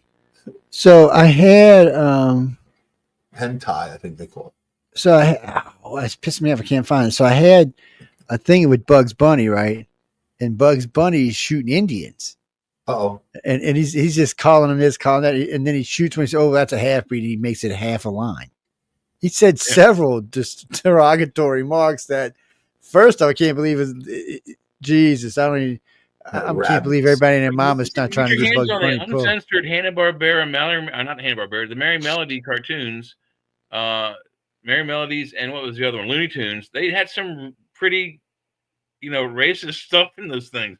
I mean, sometimes they would show Bugs Bunny in blackface, with like imitating black actors of the time. Not Okay, funny let's stuff. see. Okay, how you stop this? Stop. Oh, accept cookies, maybe that's why. Stop, you damn thing. Okay. Oh, there it is. All right. Now we don't have to let it go all the way around. So I'm going to play this clip in a minute. Y'all going to love this. If I can get it to go back around. The weird shit people send me. Okay, where is it at? Let's StreamYard it. There it is. Yeah, we still got a few minutes. Let's see. Share screen. Just somebody called into a DJ. Okay, let's see. Get up there. Add the stage. All right, here we go. They're gonna make us start coming to work, like going into work, like leaving home and going in. Like, I'm gonna have to get dressed and drive there, and I'm gonna have to deal with traffic. I mean, the stress that this is gonna cause me. I'm not going to be able to watch The View when it comes on. I'm going to have to wait till I get home after work and watch it. What? So I'm hearing that they're going to make us start coming to work. Oh, shit's like, too much, man. When I said it to him, like, get the fuck out of here. Oh my God! You can't be serious. That can't be real. You'd be surprised what's out there. Well, I mean, what did the guy say? He can barely contain himself. Imagine who watches The View to begin with. They have to be pretty like brain dead to not even understand anything. They're watching The View. Come on, man. Come on. Look who they are. I can't believe You know someone what I mean? Look what they say. They can't fathom the fact that you actually have to go to work sometimes. That's And Sonny I really Holston. wanted to know what that That's DJ Sonny Holston really couldn't contain himself. blame the eclipse on global warming. That's how dumb. I mean, that's just dumb. And that's your lead on the network. And that woman she just doesn't know what the hell she's talking about. And who's watching Have them? to actually do work while I'm at work? Oh no! Who's watching them? I mean, so whatever. People obviously they're out there. They're popular. It's wacky. People that Y'all need to remind me on Fridays. I always keep a bunch of clips for Friday nights on my Facebook. I just forget about them. There's all kind of shit on there. We should have had playing tonight. It's some of the Doge stuff is on there. One guy's telling them, I said, I'm going to tell you exactly how Doge works, so y'all stop crying like little babies. He said, it's only read only. They can't see your social security numbers. He said, none of that shit's going on. That's all a lie by the left. He said, I don't understand why the left isn't getting upset by everything we're finding unless they're the ones getting the money. And so they're uncovering all kinds of stuff, man. We'll see where it all goes. It's going to be interesting. Jackie, that's tomorrow night. It's called The Chat. We'll pick up around 6:30. Yes, usually the title just says The Chat, and it may say something stupid, like this shit's out of control or something. Or Jay might put in there something like sexy dancing or something. You never know what's going to be on there. It's the only time you'll see like a topic is if there's something going on we want to talk about, something that happened, like an airplane crash or Trump went stripping down the street or something. I mean, just things that are newsworthy. You might hear us talking about. Usually, no, we're not. We're going to talk about anything. Well, tonight we got off on food, which is bad. I'm going to have to ban that from this show, but. It's but no, on Saturday we will talk about food and legitimately talk about food in a lot of different ways. It's just you don't know what we're going to talk about, and Michael can't shut up. He just curses the whole entire fucking show. He's like, "Fuck you, fuck her, fuck it, fuck that, fuck him." Fuck. Sounds like George Carlin or something. I don't know what the fuck to do. It's the chat. That's what it is. And there's no topic. That's we don't bar any topics. Sometimes we may have to put it on private so we don't get kicked off of YouTube, but really and truly, it is an open forum, and anybody can stop by and contribute. And if you really are decent at what you're doing, we can always drop you in with the group.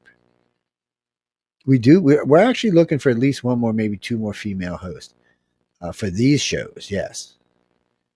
Well, Leah's here with us sometimes. Sometimes she's not. Sometimes she's got prior commitments. She's got 14 kids. People, 14. I mean, Jesus. I told her 27 husbands now. I told her I was going to buy her fucking cork. Is what I told her. Who's got 14 kids?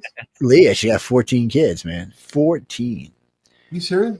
Yeah, she started when she was 14 and been having a kid like every other year since then. I don't know. Don't ask me. Why would you want that many kids, man? Jesus. 14 kids? Come on. What are you going to do with that? I remember the biggest family I met growing up was the Millers, and they had 10. And they were thinking about having another one. I was like, God, you got to be kidding me. Their house was like a well-oiled machine. They had a nanny that lived there, and it was crazy. It was a big place, but a bunch of them had to double up and stuff. Oh, yeah. I would assume so. A lot of fucking kids, man. Got a mansion. Shit, one was too much for me. What are you talking about? So many kids. I got one kid. I'm happy. He's a good kid. He's out on his own, making it in the world now. I'm happy for him. I hope everything goes good in his life. Other than that, that's it. I got some stepkids. And no, I mean, I'm he's grown now. Yeah, he's out of the house. He's a married man.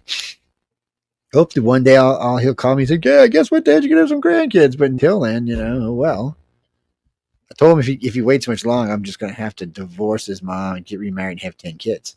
Right. He don't give a shit. No, he doesn't care. He knows it ain't true, so he doesn't care. Deanie, what you got? We'll take a couple of questions and we're going to get out of here. What do you got for us? Where are you anyway? New South Wales? Is that Australia or is that outside of Australia? Yeah. So how's things over in New South Wales? I'm assuming it's Saturday there. Shit, might be Saturday going on Sunday there. Yeah. Oh, it's Sunday. So how's things down there in New South Wales? What's up? Oh, I did see that. So I don't have it in front of me because I wasn't planning on talking about UFOs tonight, but I did see that it was a flight. So when I first saw the video, I thought, oh man, look, maybe it's a flight of F-35s, F-22s. And then I realized they were flying like this. They weren't flying straight or upside down. They were flying like this, the whole group of them. And then they just went and they were going. Yes. Fuck if I know what they were. But it's classified as where is that video? I might have a copy. I don't on this computer, but I'll have to look on the other one. It's, who sent it to me? Jim did he lives down there. Yeah, he sent it to me. I haven't seen it on any American media, no. In all fairness, I haven't looked though, so don't hate. It was a cool video. I classify it as a yap or a UFO, whatever you want to classify, because first off, it was flying funny, and then all of a sudden it flipped and was gone. Yeah. I mean, but that was a weird one because it actually lifted up and then disappeared. Usually it's just like a door opening and closing, like Mike was talking about earlier. Sometimes they just pop in and pop out. There's lots of reasons they can be popping in and popping out. Yes. And then we've seen that gate over that power plant that we've shown y'all on here on that picture before. So they seem to have a fair amount of technology around our worlds, I guess would be the best way to say it. I'll say. When we finally get out there past the moon and Mars and really start getting out into the solar system, they'll probably have to mostly come forward by then because we'll start running into their stuff. Yeah. And we're already starting to pick their stuff up with our, James Webb telescope. Yes. And so, oh, that's another thing. I mean, we talked about this a couple of weeks ago. So, a couple months ago, Jay and I and a few others were talking about NASA had thought they had found this. They had shot these radio waves through the atmosphere of this planet, and they think they found other radio waves. Well, just recently, they're pretty sure that they found how do they say it, Jay? Coherent radio transmission. That's how they said it. So it's the second time in less than 6 months that they found it. So it's looking like they're starting to find things. We got to remember.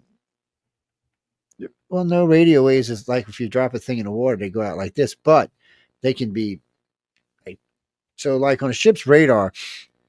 when they first shot it, they shot it as a narrow beam, and the beam spreads out. But it's not necessarily spreading out all the way around in a big circle. It's just kind of spreading out until it hits something and then it comes back. Well, because remember, if you've ever seen a radar dish, it spins.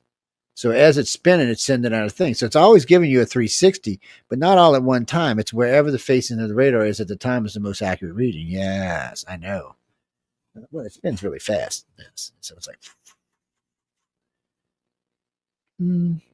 So there is, I forgot what they call it, and I don't even know if they use this anymore. When I was in the Navy, there was if this is fucking classified or not. Anyway, there was a tower on a ship that didn't have a spinning radar. That's all I can say. And it managed to have a 360 incumbent radar all the time. I can't say any more than that because I don't know what the classification is on it, and I don't want to get my ass in trouble. No, saying it like that's not going to get me in trouble because it's actually an old school technology. It's not really a new. They just honed it, I guess is the best way to say it. This is something that came out of like right after World War II. Matter of fact, this particular what I'm talking about is what people tried to say shot down the aircraft at Roswell. That's what they're talking about. Yes, this type of radar. It's very powerful. But no, it did not shoot down in space. People, I'm going to tell you all this again, okay? I know we want to think that we were mighty powerful humans and we built some special radar and we shot down some fucking alien craft. Okay, first off, there is no way we can produce most of the radiations that this ship's going to experience in space in any relative form. Because if we did, it would kill us.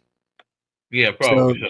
So the things that this ship is passing through are types of radiation that are more powerful than anything we have on this planet. It's flying through them like it's... And, I mean, matter of fact, we have probes that fly through a lot of them. So it's not even that unearthly of a technology. It's just highly unlikely we could invent something. And then the other one was lightning. Well, you know, if it was close to the ground and a lightning hit it, maybe it forced it to the ground. But that wouldn't explain debris all over Mac Brazel's ranch. Yeah. Because even if it did, I doubt that the charge of electricity would be strong enough to break the hull. Well, no, I understand electric bolts are incredibly strong, but so is everything that it passes through in deep space. When you think about these spaceships, you have to think about these things cross enormous distances to get here.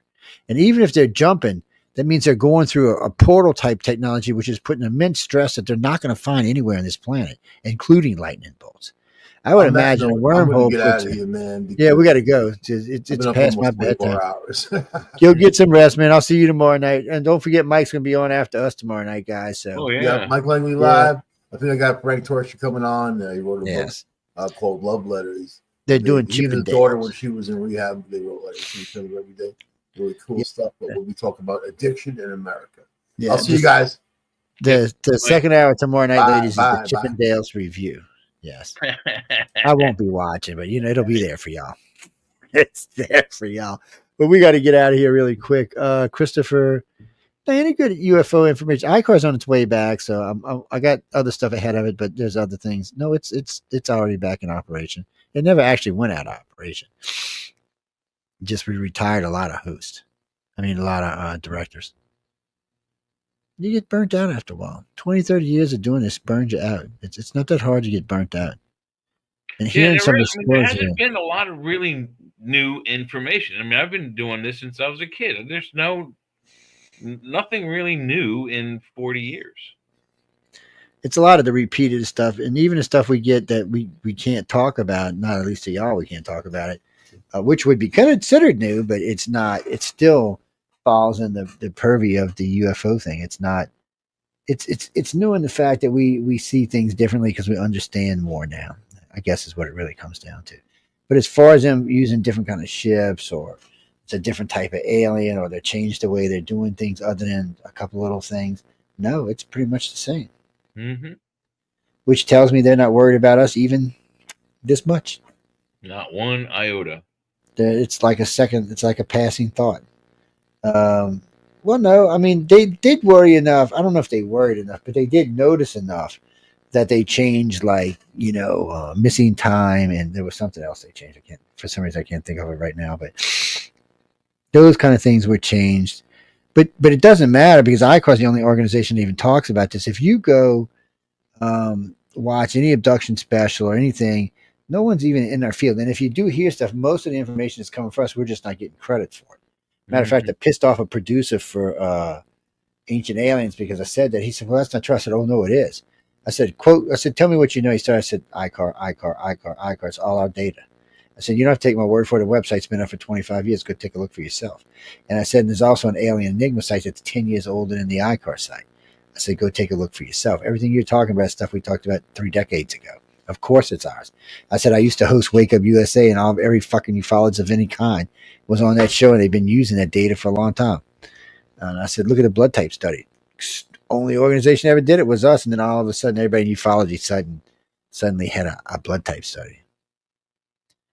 I said, it's ridiculous. And I said, we've set down the layers on how to do hypnosis, on everything pretty much, and yet you don't even know who we are. The guy's like, oh, that's true. And I was like, yeah, isn't that pathetic? So it tells you how desperate the field is. I said, they don't take our ideas to use them to help people. They take our ideas to use them to try to make money or to be famous. I said, they're not really into helping people. So I've been in this field a long time. There's not many people in this field looking to help people. And he asked me about Stephen Bissett's disclosure problem. I said, I have nothing wrong with it. I like Stephen. But it's not really helping people. I said, well, if he proves that it's helping people. Yeah, but he's not getting anything anywhere. He just hasn't, nothing's come from it. Yes, and there's Dr. Greer, and there's nothing really come from that. And then there's Alfred Weber and Michael Sala, and which I like all these people except for Greer. Yeah.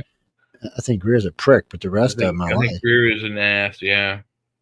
And what's that? Jesse, he smells like ass. He does. Last time I met him, I said, man, you should go wipe that ass. He wanted to tell me something nasty, but I'm he's taller than me, but I'm bigger than he is. So he just didn't want to go there. No, look, we're not going to get into it. We ain't got enough time to get into Greer.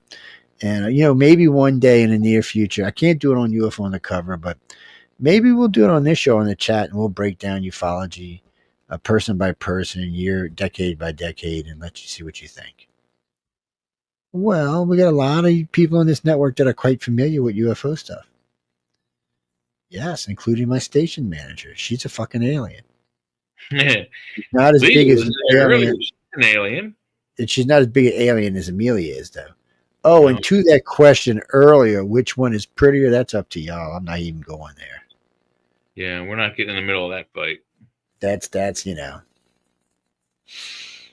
why everybody's got their favorites. Maybe they do, but I'm not saying anything. Got a favorite, yeah. I'm not saying anything. No, that's right. Remember when I did the promo and it played the ad? Somebody texted me and asked me, and I was like, I don't have favorites. I said my favorite's Michelle because she's the station manager. Yeah, she's the boss. People on where, when, if at all. That's right. She's the boss. Denise, I don't know. You can write to Michelle DeRoche. Just look up type in her name, Michelle DeRoche. It'll give you her email, and you can write to her and ask her what's available. You mean a weekend slot? Probably about $150 a slot. Why? It's not outrageously expensive, but remember it's for 4 shows, so it only comes out to like $30 a show. No, you can do 2, but we don't let you do less than 2 shows. Yeah, bi-weekly is as low as we'll go. We do allow for seasons. We try not to do seasons, but we do allow for seasons, and we do allow for special taking off. Like Jay's co-host, he'll usually take off 2 or 3 weeks, 4 weeks towards the end of the year. That's all permittable. Mm-hmm. I mean, he's got at least 50 archives, so I mean, it's not like he's not going to have something to play. Yeah. And now he's been with us 10 years, which means he has more than 500 archives, 1,000 hours. Mm-hmm. It's a lot, people. There's a lot of good guests on this, so you can go check it out and see. What do you mean? He can be an ass when he wants to be, yeah. Everybody in this network can be an ass when they want to be. It's part of being a host. It's his show. He can do what he wants. Yeah, exactly right. He came up with the idea. There's not many rules that he's bound by, no. There's not. He don't have much in the way of rules. No, other than if he does something crazy that we need to take off YouTube, he lets us know that. But other than that, there really isn't. We don't tell you who you can get guests. We don't tell you how to deal with your guests. No, that's your job. That's what makes a fucking network unique, doofuses.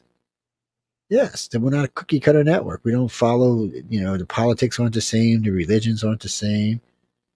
Well, we're just talking about Jeffrey. Jeffrey's as liberal as you get. He's a progressive liberal, is what Jeffrey says.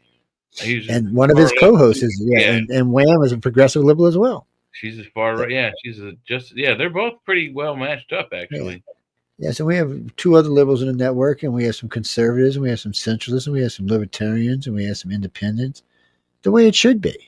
I Same thing with religion. I would rather be registered as a libertarian, but in the state of Pennsylvania, you have to pick either a Democrat or Republican if you want to vote in the primaries and help decide who's going to be That's president. some bullshit, is what that is too.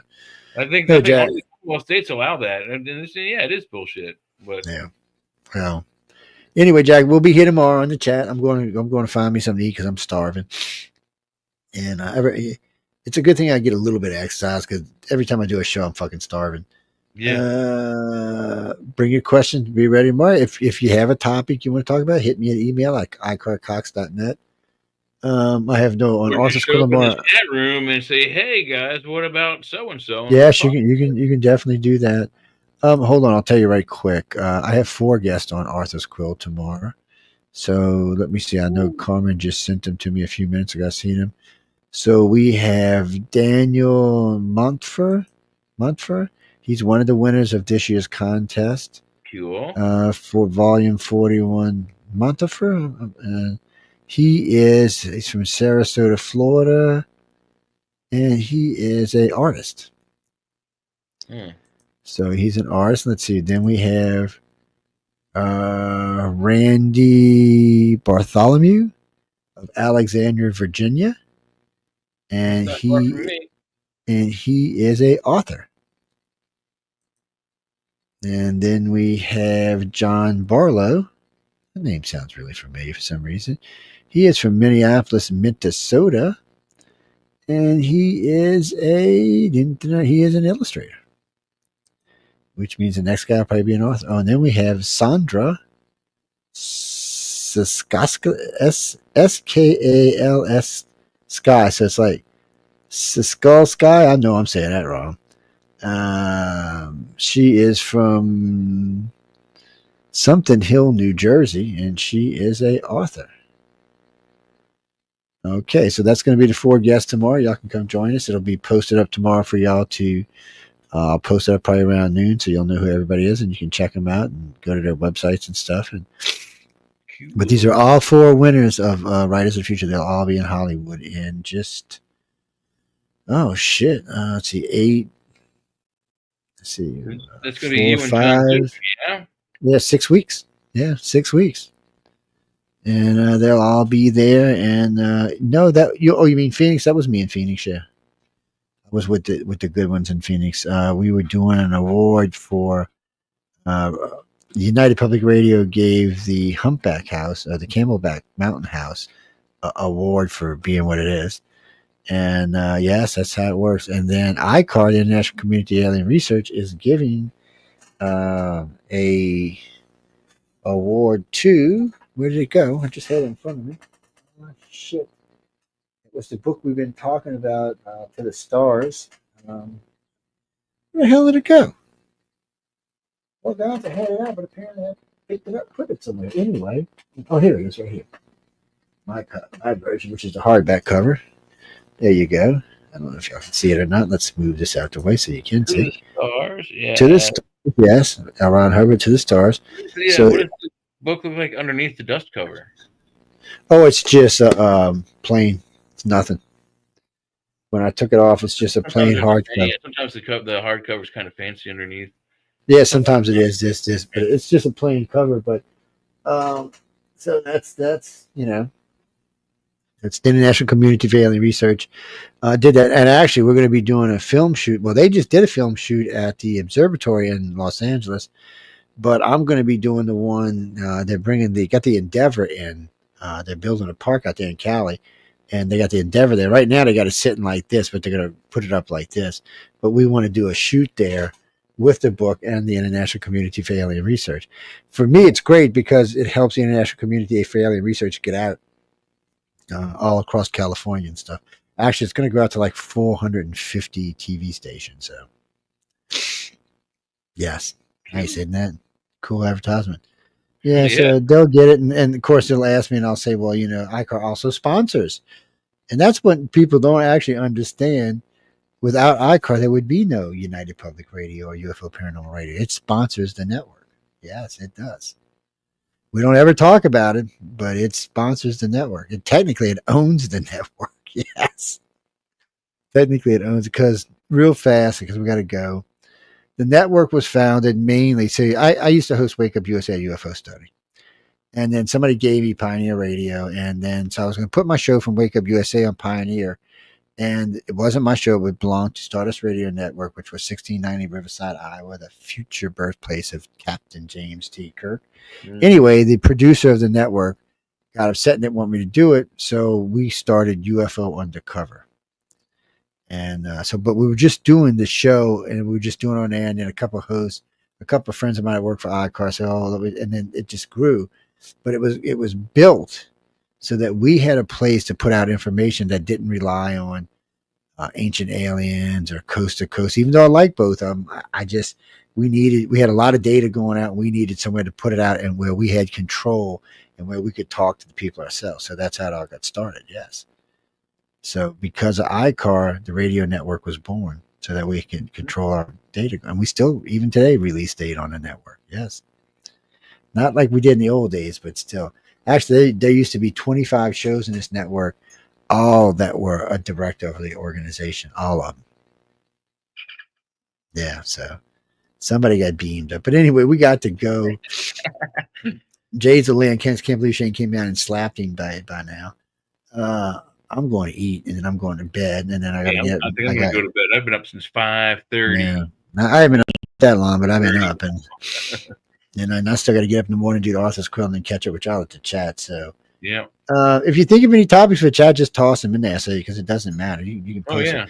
And I'll try tomorrow to get you hooked up on Rumble, so you can have access to it. So you can, if you need to get into it, you can. Okay. Yeah. Anyway, guys and girls, we got to get out of here. I want to thank everyone for tuning in to United Public Radio and News on the Flip Side.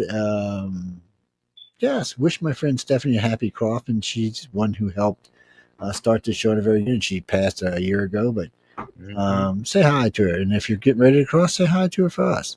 On that note, good night, and we will see you tomorrow. Oh, and Sean will be with us tomorrow night as well. Goodbye. Yeah.